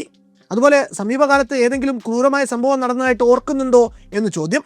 ഉണ്ട്, ഇന്നേക്ക് 5 ദിവസം മുമ്പ് ഇങ്ങനൊരു സംഭവം ഉണ്ടായി. ജോലി മൂലം തളർന്ന അവശരായിട്ടുള്ള 2 അടിമകൾ ഒരു ദിവസം ജോലിക്ക് വരാതിരുന്നത് കൊണ്ട് അവരുടെ നായരുടമ അവരെ പൊതിരെ തല്ലി വല്ലാതെ അവശരാക്കിയിരുന്നു. അതുപോലെ 1 വർഷം മുമ്പ് റോമൻ കത്തോലിക്കനായിട്ടുള്ള ഒരു ഉടമയും ബ്രാഹ്മണനായിട്ടുള്ള മറ്റൊരു യജമാനും തമ്മിൽ പ്രശ്നങ്ങൾ ഉണ്ടായപ്പോൾ തമ്മിൽ തല്ലിയത് അവരുടെ കീഴിലുള്ള അടിമകളാണ്. അവരിൽ പലരുടെയും കൈ ഒടിയുകയും തല പൊട്ടുകയും ഒക്കെ അന്ന് ചെയ്തിട്ടുണ്ട്. ചിലർക്ക് ഈ തല്ലിൽ ഗുരുതരമായിട്ടുള്ള അംഗഭംഗം തന്നെ സംഭവിച്ചു. മറ്റു ചിലർ ആജീവനാന്തം കിടപ്പിലുമായി എന്ന് മറുപടി പറയുന്നുണ്ട്. ഹോക്സ്വർത്തിൻ്റെ എഴുത്തിൽ തുടർന്ന് അങ്ങോട്ടും നിരന്തരം പീഡിപ്പിക്കപ്പെടുന്ന പുലയ ജീവിതങ്ങളെ നമുക്ക് കാണാൻ സാധിക്കും. യജമാനിൽ നിന്ന് കരണക്കുറ്റി കേൾക്കുന്ന അടിയിൽ കർണപുടം പൊട്ടി കേൾവിശക്തി നഷ്ടപ്പെട്ടു പോയവരെയും അപ്പൻ്റെ മുന്നിൽ വെച്ച് മകൻ്റെ അരക്കെട്ടിൽ മുള്ളിൻ്റെ വള്ളികൾ ചുറ്റി വലിക്കുന്ന യജമാനെയും പുലയ സ്ത്രീകളെ ഭർത്താക്കന്മാരിൽ നിന്ന് അകറ്റി മറ്റു പുരുഷന്മാരുടെ ഒപ്പം ജീവിക്കാൻ നിർബന്ധിക്കുന്ന യജമാനന്മാരും ഒക്കെ ഇദ്ദേഹം രേഖപ്പെടുത്തിയിട്ടുണ്ട്. എന്തെങ്കിലും അനാരോഗ്യം കാരണം പണിക്ക് പോകാതിരുന്നാലോ അല്ലെങ്കിൽ വൈകിച്ചെന്നാലോ അതിക്രൂരമായ പീഡനമായിരുന്നു അച്ചടക്ക നടപടി. വയലിൽ പണിയുള്ള ദിവസം അച്ഛനോ അമ്മയോ ഒക്കെ മരണപ്പെട്ടാൽ പോലും അവരുടെ മരണത്തിൽ സങ്കടപ്പെട്ടിരിക്കാനോ പണി സമയത്ത് അവരെ മറവ് ചെയ്യാൻ പോകാൻ പോലുമോ അനുവാദം ഉണ്ടായിരുന്നില്ല. മധ്യകേരളത്തിലെ മിഷണറി സംഘം പുലയർക്കിടയിൽ പ്രവർത്തനം ആരംഭിക്കുന്നത് തന്നെ ഒരു പുലയനെ പോത്തിനൊപ്പം കെട്ടി നിലമൊഴിവിക്കുന്ന കാഴ്ച കണ്ടതിൽ നിന്നാണ്. ചർച്ച് മിഷണറി കറസ്പോണ്ടിങ് സെക്രട്ടറി ആയിരുന്ന തോമസ് ജി റാഗ്ലൻഡ് തൻ്റെ ജീവിതചരിത്രത്തിൽ ഇത് വിശദമായിട്ട് പ്രതിപാദിക്കുന്നുണ്ട്. അദ്ദേഹം 1850 പത്തനംതിട്ടയിലെ മല്ലപ്പള്ളിയിൽ വരുമ്പോൾ അവിടെ ഒരു പുലയനെ പോത്തിൻ്റെ ഒപ്പം നുകത്തിൽ വെച്ച് കെട്ടി നിലമുഴുന്ന കാഴ്ച നേരിൽ കാണുകയും അതേപ്പറ്റി അന്വേഷിക്കാൻ തദ്ദേശീയ പുരോഹിതനായ ജോർജ് മാത്തനോട് നിർദ്ദേശിക്കുകയും ഒക്കെ ചെയ്യുന്നുണ്ട്. അതുപോലെ 1862 തെക്കൻ തിരുവിതാംകൂറിലെ തിട്ടുവിള മിഷൻ പ്രദേശത്തെ ലണ്ടൻ മിഷണറി പ്രവർത്തകനായ യേശു അടിയാൻ രേഖപ്പെടുത്തിയ ക്രൂരമായൊരു സംഭവം പ്രാദേശിക മേഖലയിലെ പീഡനങ്ങളുടെ ഏറ്റവും നല്ല ഉദാഹരണമാണ്. തമിഴ് ചരിത്രകാരിയായ പ്രൊഫസർ ജോയ് ജ്ഞാനദാസൻ എഴുതിയ A forgotten history, the story of the missionary movement and the liberation of people in south Travancore എന്ന പുസ്തകത്തിൽ ഈ കഥ സവിസ്തരം പ്രതിപാദിച്ചിരിക്കുന്നത് നമുക്ക് കാണാം. തിരുവനന്തപുരത്തിനടുത്ത് തോവാള താലൂക്കിലെ വിളക്കുടി ഗ്രാമത്തിൽ മാടത്തി എന്നു പേരുള്ളൊരു പരിപൂർണ ഗർഭിണിയായ അടിമ സ്ത്രീ ഉണ്ടായിരുന്നു. പ്രസവം ആസന്നമായിരുന്നുവെങ്കിലും അവർക്ക് പാടത്തെ പണിയിൽ ഇളവുണ്ടായിരുന്നില്ല. ഒരു ദിവസം ശാരീരിക അവശതകൾ കാരണം അവർക്ക് പണിക്ക് ചെല്ലാൻ സാധിക്കുന്നില്ല. അടുത്ത ദിവസം നേരിയൊരു ആശ്വാസം തോന്നി മാടത്തി പണിക്ക് ചെന്നപ്പോൾ യജമാൻ്റെ കാര്യസ്ഥൻ ക്രുദ്ധനായി നിൽക്കുകയാണ്. നുകത്തിലെ ഒരു പോത്തിനെ അഴിച്ചുമാറ്റി അയാൾ പകരം ഈ ഗർഭിണിയെ ബന്ധിച്ചു. ശേഷം ഈ സ്ത്രീയുടെ ജാതിയിൽ തന്നെയുള്ള മറ്റൊരു അടിമ തൊഴിലാളിയോട് മാടത്തിയെയും പോത്തിനെയും മാറി മാറി ചാട്ടവാറിന് അടിച്ച് നിലമൊഴിവിക്കാൻ ആവശ്യപ്പെടുന്നു. അടിയേറ്റ പോത്ത് അതിനെക്കൊണ്ടാവുന്ന വേഗത്തിൽ നുകവുമായി മുന്നോട്ട് കുതിക്കുന്നു. എന്നാൽ അവശയായിട്ടുള്ള ആ പാവ സ്ത്രീ പിന്നിലായി പോകുന്നു. ഇത് കണ്ട് ക്രുദ്ധനായ കാര്യസ്ഥൻ ഒഴിവുകാരൻ്റെ കയ്യിൽ നിന്ന് വടി പിടിച്ചു വാങ്ങി ആ സാധു ഗർഭിണിയുടെ വയറ്റിൽ കുത്തിയിറക്കുന്നു. അല്പനേരം കൂടി മുന്നോട്ട് നടക്കാൻ സാധിച്ച ആ സ്ത്രീ അവിടെ ആ പാടത്തെ ചെളിയിൽ തന്നെ കുഴഞ്ഞു വീണ് മരിച്ചു പോകുന്നു. ഇത്രയും അന്ന് ആ പാടത്ത് നടന്നിട്ടും നിരപരാധിയായ ഒരു കർഷക തൊഴിലാളി സ്ത്രീ ജന്മിയുടെ കിങ്കരന്മാരുടെ മർദ്ദനമേറ്റ് പാടത്ത് മരിച്ചു വീണിട്ടും അവരുടെ കൂടെ ജോലി ചെയ്തിരുന്ന സ്വജാതിക്കാരായിട്ടുള്ള മറ്റു പണിക്കാർ ആരും തന്നെ ഒരു വരി പോലും മിണ്ടാൻ ധൈര്യപ്പെട്ടില്ല എന്ന് യേശുവടിയാൻ ഉദ്ധരിച്ചുകൊണ്ട് പ്രൊഫസർ ജോയ് ജ്ഞാനദാസൻ എഴുതിയിട്ടുണ്ട്. അതുപോലെ അടിമകളുടെ അപ്പോസ്തലൻ എന്നറിയപ്പെട്ടിരുന്ന ചർച്ച് മിഷണറി ആയിരുന്ന ഹെൻറി ബേക്കർ ജൂനിയറിൻ്റെ എഴുത്തുകളും മധ്യകേരളത്തിലെ അടിമജാതികളുടെ ജീവിതാവസ്ഥകളെ സൂക്ഷ്മതലത്തിൽ നിരീക്ഷിക്കുന്നവയാണ്. മുണ്ടക്കയത്തെ ഒളിച്ചോടിയ അടിമകളുടെ അനുഭവങ്ങൾ ബേക്കർ ജൂനിയർ വിസ്തരിച്ച് വിവരിക്കുന്നുണ്ട്. അതാവട്ടെ അദ്ദേഹം ഈ അനുഭവസ്ഥരായിട്ടുള്ള പുലയ അടിമകളോട് നേരിട്ട് ചോദിച്ചു മനസ്സിലാക്കിയ അനുഭവങ്ങളുടെ വെളിപ്പെടുത്തലുകളുമായിരുന്നു. അദ്ദേഹം താൻ ആദ്യമായി കണ്ടുമുട്ടിയ പുലയരുടെ അവസ്ഥ വിവരിക്കുന്നത് ഇങ്ങനെയാണ്. കിഴക്ക് പുലയരായിട്ടുള്ള അവർക്ക് ജോലി സമയത്ത് ഒരു നൂൽ വസ്ത്രം ധരിക്കാൻ പോലും അവകാശമുണ്ടായിരുന്നില്ല. പച്ചില കൊണ്ട് ശരീരം മറയ്ക്കാൻ മാത്രമായിരുന്നു അവരുടെ വിധി. അടിമകളായിട്ടുള്ള 4 കുടുംബങ്ങൾ അന്ന് മുണ്ടക്കയത്ത് താമസിച്ചിരുന്നു. അതിലൊരാളുടെ കണങ്കാലിൽ കയറ് കെട്ടി പുകയുന്ന തീയുടെ മുകളിൽ കെട്ടിയിട്ടു. ആ കയറിൻ്റെ മറ്റേ അറ്റം മറ്റൊരാളുടെ കൈത്തണ്ടയിലാണ് ബന്ധിച്ചിരുന്നത്. ഒരു സ്ത്രീയുടെ സഹോദരനെ അവരുടെ കൺമുന്നിലിട്ട് തല്ലിക്കൊല്ലുകയും അതേ സമയത്ത് തന്നെ അവരുടെ നഗ്നമായ മാറത്തും മുഖത്തും ചൊറിയണം കെട്ടിവെക്കുകയും ഒക്കെ ചെയ്തിട്ടുണ്ട്. നാട്ടിൽ നിന്ന് പീഡനം സഹിക്കവയ്യാതെ കാടുകളിലേക്ക് ഒളിച്ചോടിപ്പോയ പുലയരെ ചേർത്തുകൊണ്ട് ബേക്കർ ജൂനിയർ 1950കളുടെ അവസാനത്തിൽ മുണ്ടക്കയത്ത് ഒരു സ്കൂൾ ആരംഭിക്കുന്നു. സ്കൂളിൽ പഠിച്ച ഒരു വിഭാഗം പുലയർ ക്രൈസ്തവ ആശയങ്ങളിൽ വല്ലാതെ ആകൃഷ്ടരായിത്തീരുന്നു. ഇങ്ങനെ ക്രിസ്തീയ വിശ്വാസത്തിൽ തീവ്രമായി ആകൃഷ്ടരായിട്ടുള്ള ഈ പുലയർക്ക് ഇതേ തുടർന്ന് കുറ്റബോധം, പാപബോധം തുടങ്ങിയ വികാരങ്ങൾ ശക്തമാകുന്നു. അവർക്കപ്പോൾ തങ്ങൾ ഇങ്ങനെ യജമാനന്മാരെ ഉപേക്ഷിച്ച് ഒളിച്ചോടി വന്നത് തെറ്റായിപ്പോയി, പാപമായിപ്പോയി എന്ന് തോന്നുന്നു. പൗലോസ് അപ്പോസ്തലൻ ഫിലമോൻ എഴുതിയ ലേഖനത്തിൽ ഒളിച്ചോടിയ അടിമയെ തൻ്റെ യജമാൻ്റെ അടുക്കലേക്ക് തിരിച്ചയച്ചതിനെ പറ്റി ഞങ്ങളെ പഠിപ്പിച്ചുവല്ലോ. അതുപോലെ ഞങ്ങളും ഞങ്ങളുടെ യജമാൻ്റെ അടുക്കലേക്ക് തിരിച്ചു ചെല്ലേണ്ടതല്ലേ എന്ന് ഈ പുലയർ ബേക്കർ ജൂനിയറിനോട് നിരന്തരം ചോദിച്ചുകൊണ്ടേയിരുന്നു. ഒളിച്ചോടിപ്പോകുന്ന അടിമകൾ തിരികെ ചെല്ലുമ്പോൾ അവരോട് ഈ യജമാനർ പ്രവർത്തിക്കുന്ന ക്രൂരതകളെക്കുറിച്ച് നല്ല ബോധ്യമുണ്ടായിരുന്ന ബേക്കർ ആദ്യം അതിനെ ശക്തമായിട്ട് എതിർത്തു. എന്നാൽ ഇവരുടെ നിർബന്ധത്തിന് വഴങ്ങി ഒടുവിൽ അദ്ദേഹം തിരികെ പോകാൻ അനുവാദം നൽകി. തിരികെ ചെന്ന ചില അടിമകളുടെ ഉടമസ്ഥർ അവരെ വിശേഷിച്ചൊരു ഭാവഭേദവും കൂടാതെ തിരികെ സ്വീകരിച്ചപ്പോൾ ചില ഉടമസ്ഥർ അവരെ അതിക്രൂരമായി ഉപദ്രവിച്ച് സ്വീകരിച്ചു. ഈ ഉപദ്രവങ്ങളുടെ കൂട്ടത്തിൽ ഒരു കഥ ആരുടെയും കരളലിയിക്കുന്ന ഒന്നാണ്. ഹാരിയറ്റ് ബീച്ചർ സ്റ്റോ എന്ന അമേരിക്കൻ എഴുത്തുകാരിയുടെ വിഖ്യാതമായിട്ടുള്ളൊരു നോവലാണ് uncle Toms cabin. Uncle Tom എന്ന ആഫ്രിക്കൻ അടിമയെ മുഖ്യ കഥാപാത്രമാക്കിയിട്ടുള്ള ഈ നോവൽ അമേരിക്കൻ ഐക്യനാടുകളുടെ അടിമത്ത വ്യവസ്ഥിതിയുടെ തുറന്നുകാട്ടലും നിശ്ചിത വിമർശനവുമാണ്. 1852 പുറത്തിറങ്ങിയ ഈ നോവലിലെ കഥാപാത്രത്തോട് ഉപമിച്ചുകൊണ്ട് ബേക്കർ ജൂനിയർ ഒരു പുലയ അടിമയുടെ ജീവിതം വിശദീകരിക്കുന്നത് നമുക്ക് ഡോക്ടർ വിനിൽ പോൾ എഴുതിയ അടിമ കേരളത്തിൻ്റെ അദൃശ്യ ചരിത്രം എന്ന പുസ്തകത്തിൽ കാണാം. അടിമ സ്കൂളിൽ നിന്ന് യജമാനരുടെ അടുത്തേക്ക് പാപബോധം മൂത്ത് മടങ്ങിപ്പോയവരിൽ ഏറ്റവും ദാരുണമായിട്ടുള്ള അനുഭവം ഈ പുലയ അങ്കിൾ ടോമിൻ്റേതായിരുന്നു. മേലുകാവിൽ ബേക്കർ നടത്തിയിരുന്ന സ്കൂളിൽ പാലായിലെ ഒരു സുറിയാനി ക്രിസ്ത്യാനിയുടെ ഒരു പുലയ അടിമ ഒളിച്ചോടി എത്തുകയും അവിടെ കുറേ ദിവസം താമസിച്ച് പഠിക്കുകയും ഒക്കെ ചെയ്തിരുന്നു. ക്രിസ്തീയ വിശ്വാസത്തെക്കുറിച്ച് പഠിച്ചിരുന്നുവെങ്കിലും അയാൾ സ്നാനപ്പെട്ടിരുന്നില്ല. ക്രിസ്ത്യാനിയായിട്ട് സ്നാനപ്പെടുന്നതിന് മുമ്പ് തനിക്ക് തൻ്റെ യജമാനോട് പോയി ക്ഷമ ചോദിക്കണമെന്നും അദ്ദേഹത്തിനൊരു സമ്മാനം നൽകണമെന്നും ആഗ്രഹമുണ്ട് എന്ന് ഈ വ്യക്തി ബേക്കർ ജൂനിയറിനോട് പറയുന്നു. ഈ പറഞ്ഞ പാലക്കാരൻ സുറിയാനി ക്രിസ്ത്യാനിയുടെ ക്രൂരതകളെക്കുറിച്ച് അറിയാവുന്നതുകൊണ്ട് ക്ഷമ ചോദിക്കാനൊന്നും പോകേണ്ട എന്ന് ബേക്കർ പറഞ്ഞു വിലക്കുന്നു. എന്നാൽ ഉള്ളിൽ അപ്പോഴേക്കും രൂഢമൂലമായി കഴിഞ്ഞിരുന്ന ക്രിസ്തീയ വിശ്വാസം കാരണം ഈ അങ്കിൾ ടോം ക്ഷമ ചോദിക്കാൻ വേണ്ടി പാലായിലെ തൻ്റെ പഴയ യജമാൻ്റെ അടുത്തേക്ക് പോയി. അയാൾ ഈ അങ്കിൾ ടോമിനെ പിടിച്ചു കെട്ടി മൃഗീയമായി മർദ്ദിച്ച് ദേഹം മുഴുവൻ ചുടുചാരം തേച്ചു പിടിപ്പിച്ച് പത്തായത്തിൽ കൊണ്ട് പൂട്ടിയിട്ടു. ആ പത്തായത്തിനുള്ളിൽ കിടന്ന് പ്രാണവേദനയെടുത്ത് ഞെരങ്ങിക്കൊണ്ടിരിക്കുമ്പോഴും ഈ അടിമ ദൈവത്തോട് തൻ്റെയും തൻ്റെ യജമാനൻ്റെയും പാപങ്ങൾ പൊറുക്കണമേ എന്ന് മാത്രമാണ് പ്രാർത്ഥിച്ചുകൊണ്ടിരുന്നത് എന്ന് ആ യജമാൻ്റെ മകൻ പിന്നീട് ബേക്കറിനോട് പറയുന്നുണ്ട്. ഇങ്ങനെ ദേഹമാസകലം പൊള്ളി പത്തായത്തിൽ കിടന്ന് പുഴുത്തു മരിക്കാറായ നേരത്ത് ഈ അങ്കിൾ ടോം ദാഹിച്ച് അവശനായി തൻ്റെ യജമാനോട് ഒരിറക്ക് വെള്ളം ചോദിക്കുന്നു. ആ ദുഷ്ടൻ അപ്പോൾ ചെയ്യുന്നത് പശുത്തൊഴുത്തിൽ നിന്ന് ചാണകവും മൂത്രവും കലർന്ന വെള്ളം കോരിക്കൊടുക്കുകയാണ്. അന്നേക്ക് 3-ാം ദിവസം അങ്കിൾ ടോം മരണത്തിന് കീഴടങ്ങുന്നു. തെളിവുകൾ നശിപ്പിക്കുന്നതിന് വേണ്ടി അന്ന് ഈ അടിമയുടെ മൃതദേഹം ആ എസ്റ്റേറ്റിനുള്ളിലിട്ട് കത്തിച്ച് ചാമ്പലാക്കി ചാരം അടിവളമാക്കുകയാണ് ഉണ്ടായത്. ഇത് ഒരു ഉദാഹരണം മാത്രമാണ്. ഇതുപോലെ എത്രയോ അടിമകൾക്ക് യജമാനന്മാരുടെ രോഷത്തിനിരയായി കൊടിയ പീഡനങ്ങൾ സഹിച്ച് അന്ന് മരിക്കേണ്ടി വന്നിട്ടുണ്ട്. ഉടമകളുടെ കോപത്തിനിരയാകുമ്പോൾ മാത്രമല്ല, പൊതുജനമധ്യത്തിൽ അയിത്ത നിയമങ്ങൾ ലംഘിക്കുമ്പോഴും അടിമജാതിക്കാരായിട്ടുള്ള കീഴാളർക്ക് കടുത്ത ശിക്ഷകൾ തന്നെ കിട്ടിയിരുന്നു. വിൽക്കുകിൽ വിലയ്ക്കുമാറും കൊല്ലുകിൽ കൊലയ്ക്കുമാറും എന്ന അധികാരത്തോടെ അടിമകളെ വാങ്ങുന്ന ഉടമസ്ഥരുടെ പൂർണ്ണ നിയന്ത്രണത്തിലായിരുന്നു കേരളത്തിലെ അടിമജാതികൾ. അവർക്ക് അതിക്രൂരമായ ശിക്ഷകൾ നൽകിയാണ് മേൽജാതിക്കാർ അടിമത്തത്തിൻ്റെ ജാതിഘടന ഭദ്രമായി നിലനിർത്തിയിരുന്നത്.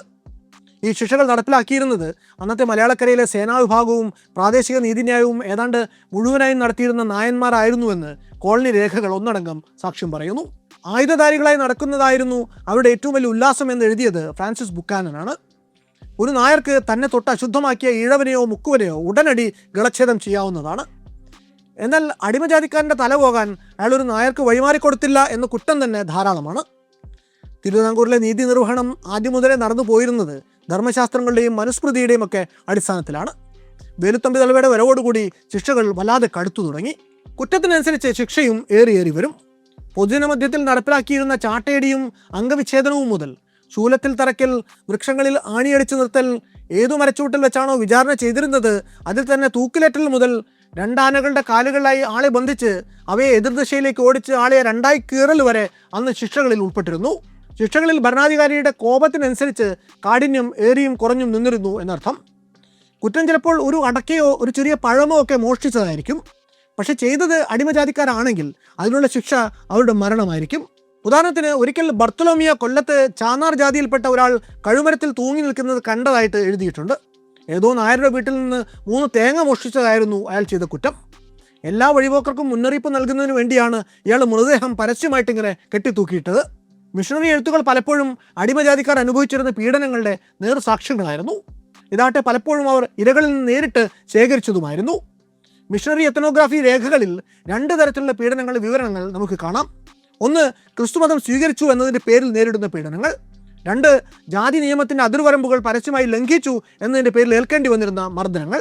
ജോൺ ഹോക്സ്വർത്ത് പാതിരി ഇത്തരം കൊടിയ അതിക്രമങ്ങളുടെ വിവരണങ്ങൾ വളരെയധികം രേഖപ്പെടുത്തിയ ഒരു ചർച്ച് മിഷണറിയാണ്. പറയ ജാതിക്കാരനായിട്ടുള്ള ഒരാളുടെ കാഴ്ച നഷ്ടമായ സംഭവം അദ്ദേഹം വിവരിക്കുന്നത് ഇങ്ങനെയാണ്. തിരുവല്ല ഭാഗത്ത് പശുവിനെ കാണാതെ അന്വേഷിക്കാൻ വേണ്ടി ഒരു യജമാനൻ തൻ്റെ അടിമകളെ വിവിധ ഇടങ്ങളിലേക്ക് പറഞ്ഞു വിടുന്നു. പശുവിനെ കണ്ടുപിടിച്ച് കൊണ്ടുവന്നില്ലെങ്കിൽ നിങ്ങളെ എല്ലാവരെയും ശിക്ഷിക്കുമെന്ന് യജമാനൻ അന്ന് ഭീഷണിപ്പെടുത്തുകയും ചെയ്തിരുന്നു. ഇവരുടെ അന്വേഷണത്തിൽ പറയ വിഭാഗത്തിൽപ്പെട്ട ഒരാളാണ് ഈ പശുവിനെ കട്ടെടുത്തിട്ടുള്ളത് എന്ന് മനസ്സിലാകുന്നു. അന്വേഷണ സംഘം തിരഞ്ഞു ചെല്ലുമ്പോൾ ഇയാൾ വീടിൻ്റെ മുന്നിൽ നിന്ന് ആ പശുവിനെ അറുത്തുകൊണ്ടിരിക്കുന്ന കാഴ്ചയാണ് ഇവർ കാണുന്നത്. യജമാനൻ്റെ ആജ്ഞപ്രകാരം അവർ അയാളുടെ 2 കൈകളും ഒരു മരത്തിൽ പിടിച്ചു കെട്ടി അയാളെ മർദ്ദിച്ച് അവശനാക്കുന്നു. ശേഷം 2 കണ്ണിലും ചുണ്ണാമ്പ് തേച്ച് ഒരു തുണി കൊണ്ട് കെട്ടിവെക്കുന്നു. അയാളുടെ 2 കണ്ണുകൾക്കും പിന്നീട് കാഴ്ച നഷ്ടപ്പെട്ടു. ഇത്തരത്തിൽ മറ്റൊരു സംഭവം സാമുവൽ മെറ്റീറും എഴുതുന്നുണ്ട്. മധ്യകേരളത്തിൽ ഉടമസ്ഥനറിയാതെ കരിമ്പ് തിന്നതിന് പുലയനായൊരു അടിമയുടെ പല്ലുകൾ മുഴുവനും അയാളുടെ ഉടമസ്ഥൻ അടിച്ചിളക്കിയ സംഭവം ഉണ്ടായിട്ടുണ്ട് എന്നാണ് മെറ്റീർ എഴുതിയത്. നിസ്സാരമായ തെറ്റുകുറ്റങ്ങൾക്ക് വരെ കെട്ടിയിട്ടും കൂട്ടിലടച്ചും അടിമകളെ പീഡിപ്പിക്കുമായിരുന്നു. മരക്കഷ്ണങ്ങളിൽ ആണിയടിച്ചുണ്ടാക്കിയ കഷ്ടിച്ചൊരാളുടെ ഉയരവും വിസ്താരവുമൊക്കെയുള്ള കേവലം ചതുരാകൃതിയിലുള്ള കൂടുകളായിരുന്നു കേരളത്തിലെ താഴ്ന്ന ജാതിക്കാരന് വേണ്ടിയുള്ള ജയിലുകൾ. അതിൻ്റെ നീളം 15 അടിയും വീതി 8 അടിയും ഉയരം വെറും 5.25 അടിയും മാത്രമായിരുന്നു. സ്ത്രീപുരുഷ വ്യത്യാസമില്ലാതെ 25 പേരെ വരെ ഇത്തരം അറകളിൽ കുത്തി നിറച്ചിരുന്നു. താഴ്ന്ന ജാതിക്കാർക്ക് വേണ്ടി നിർമ്മിച്ച ഇത്തരം ജയിലറകൾ നേരിൽ കണ്ടുകൊണ്ടാണ് താനിത് എഴുതുന്നത് എന്നാണ് സാമുവൽ മെറ്റീർ പറയുന്നത്. കുറ്റങ്ങൾക്കുള്ള ശിക്ഷയിൽ മാത്രമല്ലായിരുന്നു അനീതി. കീഴ്ജാതിയിൽപ്പെട്ടവർ ഒരു കുറ്റം ചെയ്തു എന്ന് മേൽജാതിക്കാരൻ ചുമ്മാ ആരോപിച്ചാൽ പോലും ആ കുറ്റം തെളിയിക്കാനെന്ന പേരിൽ കീഴാളർക്ക് നേരിടേണ്ടി വന്നിരുന്ന അഗ്നിപരീക്ഷകൾ നിരവധിയാണ്. മുതലക്കുളത്തിലൂടെ നീന്തുക, തിളച്ചെണ്ണയിൽ കൈമുക്കുക തുടങ്ങിയവ അതിൻ്റെ ഭാഗമാണ്. പിന്നീട് 19-ാം നൂറ്റാണ്ടിൻ്റെ ആദ്യ ദശകത്തിൽ ജോൺ മൺറോ വന്നതോടുകൂടിയാണ് നീതിന്യായ വ്യവസ്ഥയിൽ പരിഷ്കാരങ്ങൾ വരുന്നത്. കുറ്റവാളിയാണോ അല്ലയോ എന്ന് തെളിയിക്കാൻ വേണ്ടി ദുർഘടമായ പരീക്ഷകൾ പാടില്ല എന്നതായിരുന്നു ബ്രിട്ടീഷുകാരുടെ വരവോടെ ഉണ്ടായ ഒരു പ്രധാന മാറ്റം. അപ്പോഴും അടിമവർഗം നീതിന്യായം എന്ന വ്യവസ്ഥിതിക്ക് തന്നെ പുറത്തായിരുന്നു. തങ്ങൾക്ക് മേൽജാതിക്കാരിൽ നിന്ന് ഏൽക്കേണ്ടി വരുന്ന പീഡനങ്ങളെക്കുറിച്ച് അവർ പരാതിപ്പെടണമെന്നുണ്ടെങ്കിൽ ആദ്യം കോടതിയിലേക്ക് പ്രവേശനം വേണമല്ലോ. അതുണ്ടായിരുന്നില്ല. പലയിടങ്ങളിലും ഹജൂർ കച്ചേരികൾ അമ്പലങ്ങളോട് ചേർന്നുകൊണ്ടാണ് ഉണ്ടായിരുന്നത്. അതുകൊണ്ട് തന്നെ അടിമജാതിക്കാർക്ക് ഈ കച്ചേരികളുടെ അടുക്കലേക്ക് ചെല്ലാൻ തന്നെ സാധിച്ചിരുന്നില്ല. കച്ചേരികൾ ഒരുപാട് അകലിൽ നിന്നുകൊണ്ട് അവർ പറയാൻ ശ്രമിച്ച പരാതികൾ പലപ്പോഴും ആരും കേട്ടിരുന്നുമില്ല. താഴ്ന്ന ജാതിക്കാരനാണ് ഏതെങ്കിലും കേസിൽ സാക്ഷിയെങ്കിൽ അയാൾക്ക് കോടതിയിൽ പ്രവേശിക്കാൻ സാധിക്കാത്തതുകൊണ്ട് പലപ്പോഴും കോടതിക്ക് സാക്ഷിയുടെ അടുത്തേക്ക് പോകേണ്ടി വന്നിരുന്നു. അപ്പോൾ പോലും മൊഴിയെടുക്കാൻ നിയോഗിക്കപ്പെടുന്ന മേൽജാതിക്കാരനായിട്ടുള്ള കോടതി ഉദ്യോഗസ്ഥൻ ഇടനിലക്കാരെ നിർത്തിയാണ് അകൽ നിൽക്കുന്ന സാക്ഷിയോട് ചോദ്യങ്ങൾ ചോദിച്ച് കാര്യങ്ങൾ മനസ്സിലാക്കിയിരുന്നത്. അടിമജാതിക്കാർക്ക് മാത്രമല്ല, ഈഴവർക്ക് പോലും അന്ന് പരാതിയുമായിട്ട് കോടതിയെ സമീപിക്കാൻ സാധിച്ചിരുന്നില്ല. 1853 ഒരു ഈഴവ ക്രിസ്ത്യൻ സ്ത്രീ കരുനാഗപ്പള്ളി കോടതിയിൽ വിചാരണയ്ക്ക് വേണ്ടി ചെന്നപ്പോൾ അവർ ഈഴവർക്ക് വേണ്ടി അനുവദിച്ച സ്ഥലത്ത് നിൽക്കാതെ ക്രിസ്ത്യാനികൾക്ക് വേണ്ടി അനുവദിച്ച സ്ഥലത്ത് പോയി നിന്നു എന്നതിൻ്റെ പേരിൽ അവരെ മർദ്ദിച്ച് അവരുടെ അരയ്ക്ക് മേൽപോട്ടുള്ള വസ്ത്രങ്ങൾ കീറിക്കളഞ്ഞ ഒരു സംഭവം ഉണ്ടായിട്ടുണ്ട്. 1870 മാത്രമാണ് അമ്പലത്തിനടുത്തല്ലാത്ത കോടതികളെ സമീപിക്കാനുള്ള അനുവാദം താഴ്ന്ന ജാതിക്കാർക്ക് കിട്ടുന്നത്. അപ്പോഴും അമ്പലങ്ങളുടെ സമീപത്തുള്ള കോടതികളുടെ അടുത്തേക്ക് ചെല്ലാൻ പോലും അവർക്ക് അനുവാദം ഉണ്ടായിരുന്നില്ല. ഉദാഹരണത്തിന്, അമ്പലത്തിനോട് ചേർന്നിരുന്ന കോട്ടയത്തെ കച്ചേരിയുടെ 60 അടി അകലെ മാത്രം നിൽക്കാനാണ് പുലിയർക്കാന്ന് അനുവാദം ഉണ്ടായിരുന്നത് എങ്കിൽ ചങ്ങനാശ്ശേരി കച്ചേരിയുടെ 200 അടി അകലെ നിൽക്കാൻ മാത്രമേ അവർക്ക് അനുവാദം ഉണ്ടായിരുന്നുള്ളൂ. അയിത്തം മാത്രമല്ല, പൊതുവസ്ത്രധാരണ രീതി സംബന്ധിച്ച ചട്ടങ്ങൾ ലംഘിക്കുന്ന കീഴാളർക്കും അതേ തോതിലുള്ള ശിക്ഷകൾ തന്നെ കിട്ടിയിരുന്നു. ഉദാഹരണത്തിന്, അഞ്ചുതെങ്ങിൽ ഒരു യൂറോപ്യൻ സ്ത്രീയോടൊപ്പം മേൽവസ്ത്രം ധരിച്ചു വന്ന ഒരു മലബാർ സ്ത്രീയുടെ മാറിടം ആറ്റിങ്ങൽ റാണിയുടെ സാന്നിധ്യത്തിലാണ് അന്ന് മുറിച്ചു മാറ്റിയത് എന്ന് അന്നത്തെ ഈസ്റ്റ് ഇന്ത്യ കമ്പനി ഉദ്യോഗസ്ഥനായിരുന്ന ജോൺ ഹെൻറി ഗ്രോസ് രേഖപ്പെടുത്തിയിട്ടുണ്ട്. അടിമത്തത്തിനെതിരെ എന്തെങ്കിലും ഒരു ചെറുവിരൽ അനക്കപ്പെടുന്നത് റാണി ഗൗരി ലക്ഷ്മിബായിയുടെ കാലത്ത് കേണൽ മൺട്രോയുടെ പിന്തുണയോടെയാണ്. 1912 അവരൊരു വിളംബരം പുറപ്പെടുവിച്ചു. തിരുവിതാംകൂറിൽ നേരത്തെ ഒരു കയ്യും കണക്കും കൂടാതെ നടന്നുകൊണ്ടിരുന്ന അടിമ കച്ചവടങ്ങൾക്ക് ഒരു സ്റ്റേറ്റ് സൂപ്പർവിഷൻ കൊണ്ടുവരികയാണ് ഈ വിളംബരം ചെയ്തത്. അതൊരർത്ഥത്തിലും അടിമത്തത്തെയോ ജാതിയുടെ പേരിൽ നടന്നുകൊണ്ടിരുന്ന അതിക്രമങ്ങളെയോ ഒന്നും നിരോധിക്കുന്നില്ല എങ്കിലും അതിനെ മോണിറ്റർ ചെയ്യാൻ തുടങ്ങി. ഒപ്പം പല ഭാഗത്തു നിന്നും, അതായത് മിഷണറിമാരിൽ നിന്നും ബ്രിട്ടീഷ് ജഡ്ജിമാരിൽ നിന്നും പൊതുജനങ്ങൾക്കിടയിൽ നിന്നുപോലും നിരന്തരം പ്രതിഷേധ സ്വരങ്ങൾ ഉയർന്നു വന്നു. ഇങ്ങനെ അടിമത്തം നിരോധിക്കണമെന്ന പൊതുജനാവശ്യം ശക്തമായപ്പോൾ 1843 British government Indian slavery act മുഖാന്തരം കൊളോണിയൽ ഇന്ത്യയുടെ മലബാർ പ്രവിശ്യയ്ക്കുള്ളിൽ ആദ്യം അടിമത്ത സമ്പ്രദായം നിരോധിച്ചു. എന്നാൽ ഇങ്ങനൊരു നിയമം വന്നപ്പോഴും അത് കൊച്ചി, തിരുവിതാംകൂർ സീമകളിലേക്ക് എത്തിയില്ല. മലബാറിൽ തന്നെയും ഇങ്ങനെയൊരു നിയമം പാസ്സായ വിവരം ആദ്യം ഈ ഇൻഫർമേഷൻ നെറ്റ്വർക്കുമായിട്ട് കണക്റ്റഡ് അല്ലാതിരുന്ന അടിമവർഗം അറിയുന്നതേയില്ല. അഥവാ അവരെ ഉടമകൾ അറിയിക്കാതിരിക്കാൻ പരമാവധി ശ്രമിച്ചു. വളരെയധികം സമയമെടുത്തിട്ടാണ് ആ നിയമം മലബാറിൽ തന്നെ നടപ്പിലാവുന്നത്. മലബാറിൽ ഇങ്ങനൊരു മാറ്റം ഉണ്ടായതോടെ സമാനമായിട്ടുള്ള നിയമം കൊച്ചിയിലും തിരുവിതാംകൂറിലും നടപ്പിൽ വരുത്തണം എന്നുള്ള സമ്മർദ്ദം ബ്രിട്ടീഷ് ഗവൺമെൻറ്റിൽ നിന്നും ക്രിസ്ത്യൻ മിഷണറിമാരിൽ നിന്നും നാട്ടിലെ സാമൂഹ്യ പരിഷ്കർത്താക്കളിൽ നിന്നും ഒക്കെ ഭരണകൂടങ്ങൾക്ക് നേരെ വരാൻ തുടങ്ങിയതോടെ 1854 ആദ്യം കൊച്ചിയിലും 1855 തിരുവിതാംകൂറിലും അടിമത്തം നിരോധിച്ചുകൊണ്ട് ഉത്തരവിറങ്ങുന്നു. നാട്ടിൽ അടിമത്തം നിരോധിച്ചുകൊണ്ടുള്ള നിയമങ്ങൾ പാസ്സാക്കപ്പെട്ടതിൻ്റെ തുടർച്ചയായിട്ട് ബ്രിട്ടീഷ് ഉദ്യോഗസ്ഥരുടെ നിർബന്ധം കൊണ്ട് അടിമകളുടെ കുട്ടികൾക്ക് വേണ്ടി സ്കൂളുകളും ആരംഭിക്കുന്നു. കേരളത്തിൽ നിലവിലുണ്ടായിരുന്ന അടിമത്തം നിയമം മൂലം നിരോധിക്കപ്പെട്ടത് സമൂഹത്തിലെ ദുർബലരായിട്ടുള്ള മനുഷ്യർക്ക് സംരക്ഷണം നൽകാൻ വേണ്ടി ഉണ്ടായ ആദ്യത്തെ നടപടികളിലൊന്നാണ്. സ്ത്രീകളും കുട്ടികളും അവരിനി ഏത് ജാതിയിൽപ്പെട്ടവരായിരുന്നാലും അവരെ തട്ടിക്കൊണ്ടുപോയി ജാതിഭ്രംശം വരുത്തിയെങ്കിലും അന്ന് അടിമകളാക്കി വിറ്റിരുന്നു. ഒപ്പം അടിമജാതിയിൽ ജനിച്ചവർ ജനനം മുതൽക്ക് തന്നെ അതിൻ്റെ ചങ്ങലകളിൽ തന്നെ ആയിരുന്നു. അങ്ങനെ സഹജീവികളെ വിൽക്കുകയും വാങ്ങുകയും ഒക്കെ ചെയ്യുന്ന മനുഷ്യക്കച്ചവടം എന്ന പ്രക്രിയ പരിപൂർണമായിട്ടും അവസാനിച്ചു എന്നുള്ളതാണ് സ്ലേവറി അബോളിഷൻ്റെ ഒരു പ്രധാന പ്രസക്തി. അതോടുകൂടി ഒരു മനുഷ്യ അന്തസ്സിലേക്ക് ഈ വിഭാഗങ്ങളെല്ലാം തന്നെ പ്രവേശിക്കുന്നു. ഒരുപാട് മാറ്റങ്ങൾ അതിൻ്റെ തുടർച്ചയായിട്ട് വന്നു. പൊതുമരാമത്ത് വകുപ്പ് രൂപീകരിക്കപ്പെട്ടു. ഊഴിയം വേല പോലെയുള്ള ബോണ്ടഡ് ലേബർ സമ്പ്രദായങ്ങൾക്ക് വിലക്ക് വന്നു. ആളുകൾ പണി ചെയ്യുന്നതിനുള്ള കൂലി കൃത്യമായിട്ട് പണമായിട്ട് ലഭിക്കുന്ന സാഹചര്യമുണ്ടായി. കേരളത്തിലെ സാമൂഹിക പരിഷ്കാരങ്ങളുടെ ഒരു നിർണായക സന്ധി എന്ന് പറയുന്നത് സത്യം പറഞ്ഞാൽ ഈ അടിമത്തം നിരോധിച്ചതാണ്. കേരളത്തിലെ അധസ്ഥിത വർഗ്ഗങ്ങളുടെ ജീവിതത്തിലേക്ക് സ്വാതന്ത്ര്യത്തിൻ്റെ വെളിച്ചം എത്തി നോക്കാൻ തുടങ്ങിയത് ഈ ഒരു ലാൻഡ്മാർക്ക് നടപടിക്ക് ശേഷമാണ്. സ്ലേവറി അബോളിഷൻ പോലെയൊരു നിയമം വന്നില്ലായിരുന്നുവെങ്കിൽ കേരളത്തിലെ കീഴാളർക്ക് ഒരിക്കലും ഭൂമി സ്വന്തമാക്കാൻ പറ്റില്ലായിരുന്നു. വായിക്കാനും എഴുതാനും പഠിക്കാൻ പറ്റില്ലായിരുന്നു. പുതിയ തൊഴിലിടങ്ങൾ തേടി പോകാൻ പോലും സാധിക്കില്ലായിരുന്നു. അവർക്ക് ഭാര്യയും ഭർത്താവും മക്കളുമായി ഒരു വീട് വെച്ച് ഒരുമിച്ച് താമസിക്കുന്നതിന് അതൊരു പക്ഷേ കുടിലാണെങ്കിൽ പോലും കഴിയുമായിരുന്നില്ല. അടിമക്കച്ചവടം നടന്നിരുന്ന സമയത്ത് അപ്പനെയും അമ്മയും മക്കളെയും എല്ലാം പിടിച്ചുകൊണ്ടുവന്ന് അടിമകളാക്കുന്ന ആ ചൂഷണ സംവിധാനം പലപ്പോഴും ഇവരെ വെവ്വേറെ സ്ഥലങ്ങളിലേക്ക് പറഞ്ഞയച്ച് മാനസികവും ശാരീരികവുമായിട്ടുള്ള കൊടിയ പീഡനങ്ങൾക്ക് നിരന്തരം വിധേയമാക്കിക്കൊണ്ടിരുന്നു. ഇതിനൊക്കെയും ഒരു മാറ്റം ഉണ്ടാകുന്നതും അടിമത്തം നിയമം മൂലം നിരോധിക്കപ്പെട്ടതിന് ശേഷം മാത്രമാണ്. ദിവാൻ സർ ടി മാധവറാവു 1865 കൊണ്ടുവന്ന പണ്ടാരപ്പാട്ട വിളംബരം പോലെ അധസ്ഥിത വിഭാഗങ്ങൾക്ക് ഭൂവുടമസ്ഥതയ്ക്ക് സാഹചര്യം ഒരുക്കുന്ന സംഗതികളും ഇതിന് പിന്നാലെ വരുന്നു. തുടർന്ന് അങ്ങോട്ട് പല സുപ്രധാന സംഭവങ്ങളുടെയും ഒരു ഘോഷയാത്ര തന്നെ ഉണ്ടാവുന്നു. 1888 ഗുരുദേവൻ അരുവിപ്പുറം പ്രതിഷ്ഠ നടത്തുന്നു. 19ാം നൂറ്റാണ്ടിൻ്റെ അവസാന ദശാബ്ദത്തിലും 20ാം നൂറ്റാണ്ടിൻ്റെ ആദ്യ ദശാബ്ദത്തിലും അയ്യങ്കാളിയെ പോലെയുള്ള നിരവധി സാമൂഹിക പരിഷ്കർത്താക്കൾ തങ്ങളുടെ ഇടപെടലുകളുമായിട്ട് പോരാട്ടങ്ങളുടെ മുഖം തീർക്കുന്നു. പൊതുനിരത്തിൽ ഇറങ്ങി നടക്കാനും പൊതുഗതാഗത മാർഗങ്ങൾ ഉപയോഗപ്പെടുത്താനും പൊതുവിദ്യാലയങ്ങളിൽ മറ്റുള്ളവർക്കൊപ്പം ഇരുന്ന് പഠിക്കാനും ആരാധനാലയങ്ങളിൽ കയറാനും ഒക്കെയുള്ള സ്വാതന്ത്ര്യങ്ങൾ കീഴാള ജനത പോരാടി നേടിയെടുക്കുന്നത് തുടർന്നുള്ള വർഷങ്ങളിലാണ്. അയ്യങ്കാളിയെ പോലെയുള്ളവർ സമൂഹത്തിൽ നടമാടിയിരുന്ന അനീതികൾക്കെതിരെ അന്നത്തെ ഭരണാധികാരികൾക്ക് സമർപ്പിച്ചിരുന്ന എണ്ണമറ്റ നിവേദനങ്ങളിൽ പലതും ആരംഭിച്ചിരുന്നത് അടിമ സമ്പ്രദായം പോലെ മനുഷ്യത്വ വിരുദ്ധമായിട്ടുള്ളൊരു വ്യവസ്ഥയെ നിരോധിക്കാൻ ഇച്ഛാശക്തി കാണിച്ച ഭരണാധികാരികൾക്ക് നന്ദി പറഞ്ഞുകൊണ്ടുകൂടിയാണ്. അതിനൊക്കെ ഊർജ്ജം പാർന്നത് അല്ലെങ്കിൽ അങ്ങനെയുള്ള സ്വാതന്ത്ര്യങ്ങൾക്ക് വേണ്ടി പോരാടാം എന്ന തോന്നൽ പോലും അധസ്ഥിത ജനതയുടെ മനസ്സിലേക്ക് നിറയ്ക്കുന്നത് വ്യക്തികൾ എന്ന നിലയ്ക്ക് തങ്ങൾ മറ്റുള്ളവർക്ക് തുല്യരാണ്, ആരും ആരുടെ അടിമകളല്ല എന്ന് ഉറക്കെ വിളിച്ചു പറഞ്ഞ അടിമത്ത നിരോധനം എന്ന ഒറ്റ നടപടി ഉണ്ടായ ശേഷമാണ്. കേരളത്തിൽ പണ്ട് അടിമജാതിയിൽപ്പെട്ട് പീഡനങ്ങൾ ഏറ്റുവാങ്ങി വലഞ്ഞിരുന്ന കൂട്ടരിൽ നല്ലൊരു വിഭാഗവും ക്രിസ്തുമതം സ്വീകരിക്കുന്നതും ക്രിസ്ത്യൻ മിഷണറികൾ സ്ഥാപിച്ച വിദ്യാലയങ്ങളിൽ ചേർന്ന് പഠിച്ച് അവരിൽ ബഹുഭൂരിപക്ഷത്തിനും അറിവ് നേടാനായതും കേരളത്തിൻ്റെ പൊതു സാക്ഷരതാ നിലവാരം പോലും മെച്ചപ്പെട്ടതും ഇതേ പരിപ്രേക്ഷ്യത്തിൽ തന്നെയാണ്. ഈ ലക്കത്തിൽ നമ്മൾ ഇതുവരെ ഇഴകേരി പരിശോധിച്ച ചരിത്രം ഒരുപക്ഷെ നിങ്ങളിൽ പലരെയും വല്ലാതെ പിടിച്ചു കുലുക്കിയിട്ടുണ്ടാവും. കേരളത്തിന് ഇങ്ങനെ സഹജീവികളെ വളരെ മോശമായി ട്രീറ്റ് ചെയ്തിരുന്ന ഇത്ര ഗതികെട്ട ചരിത്രമൊക്കെ ഉണ്ടായിരുന്നു എന്ന തിരിച്ചറിവ് പോലും പലരെയും ഞെട്ടിച്ചിട്ടുണ്ടാവും. ലോകം മറന്നു തുടങ്ങിയ ഇങ്ങനെയുള്ള മോശപ്പെട്ട കാര്യങ്ങൾ എന്തിനാണ് കുത്തിപ്പൊക്കി വന്ന് വിവാദങ്ങൾ ഉണ്ടാക്കുന്നത് എന്ന് പോലും ചിലപ്പോൾ ചോദിച്ചേക്കാം. എന്നാൽ അതങ്ങനെയല്ല. ആ ഒരു അധ്വാനത്തിനും അതിൻ്റേതായിട്ടുള്ള ഒരു പ്രസക്തിയുണ്ട്. ഏതൊരു പ്രദേശത്തിൻ്റെയും ചരിത്രം ചൂഴ്ന്നു പരിശോധിച്ചാൽ ചിലപ്പോൾ ഇത്തരത്തിൽ ഏറെ നിന്ദ്യമായിട്ടുള്ള ലജ്ജാവഹമായിട്ടുള്ള ചില പ്രാക്ടീസുകൾ ഉണ്ടായിരുന്ന ഇരുണ്ട യുഗങ്ങളുണ്ടാവും. എന്നാൽ നമ്മുടെ ഭൂതകാലത്തിൽ ഇങ്ങനൊരു അധ്യായം ഉണ്ടായിരുന്നു എന്ന സത്യത്തോട് മുഖം തിരിച്ചു നിൽക്കുന്നതിനേക്കാൾ എത്രയോ നല്ലത് അങ്ങനെ ഒന്നും ഉണ്ടായിരുന്നു എന്നതിനെ അക്നോളജ് ചെയ്യുന്നത് തന്നെയാണ്. പല ലോകരാജ്യങ്ങളും മതങ്ങളും സംഘടിത സമൂഹങ്ങളുമൊക്കെ ഇന്നത്തെ കാലത്ത് തങ്ങളുടെ പൂർവികർ ചെയ്തുപോയ കൊടിയ അതിക്രമങ്ങളുടെ പേരിൽ പരസ്യമായി മാപ്പപേക്ഷിച്ച ചരിത്രം നമുക്കുണ്ട്. നമ്മുടെ പൂർവികരോട് അവരുടെ സഹജീവികൾ തന്നെ ഇങ്ങനെ ഒരു തരത്തിലും പരിഹാരം ചെയ്യാനാവാത്ത കൊടിയ ക്രൂരതകൾ പതിറ്റാണ്ടുകളോളം പ്രവർത്തിച്ചിട്ടും അന്നൊന്നും ആരും അതിനെതിരെ ഒരു ചെറുവിരൽ പോലും അനക്കിയിരുന്നില്ല എന്നതാണ് സത്യം. ആ നിസ്സംഗതയുടെ പതിറ്റാണ്ടുകൾക്ക് ശേഷം പിന്നീട് എങ്ങനെയാണ് ഈ ദുരാചാരം നമ്മുടെ മണ്ണിൽ നിന്ന് ഇല്ലായ്മ ചെയ്യപ്പെട്ടത് എന്നത് നമ്മുടെ വരും തലമുറ അറിഞ്ഞിരിക്കേണ്ടതാണ്. അങ്ങനെ ചില ദ്രോഹങ്ങളുടെ പേരിൽ മനസ്സായെങ്കിലും മാപ്പ് പറഞ്ഞുകൊണ്ട് നമുക്ക് മനുഷ്യർ എന്ന നിലയിൽ മുന്നോട്ട് പോകാനാവൂ.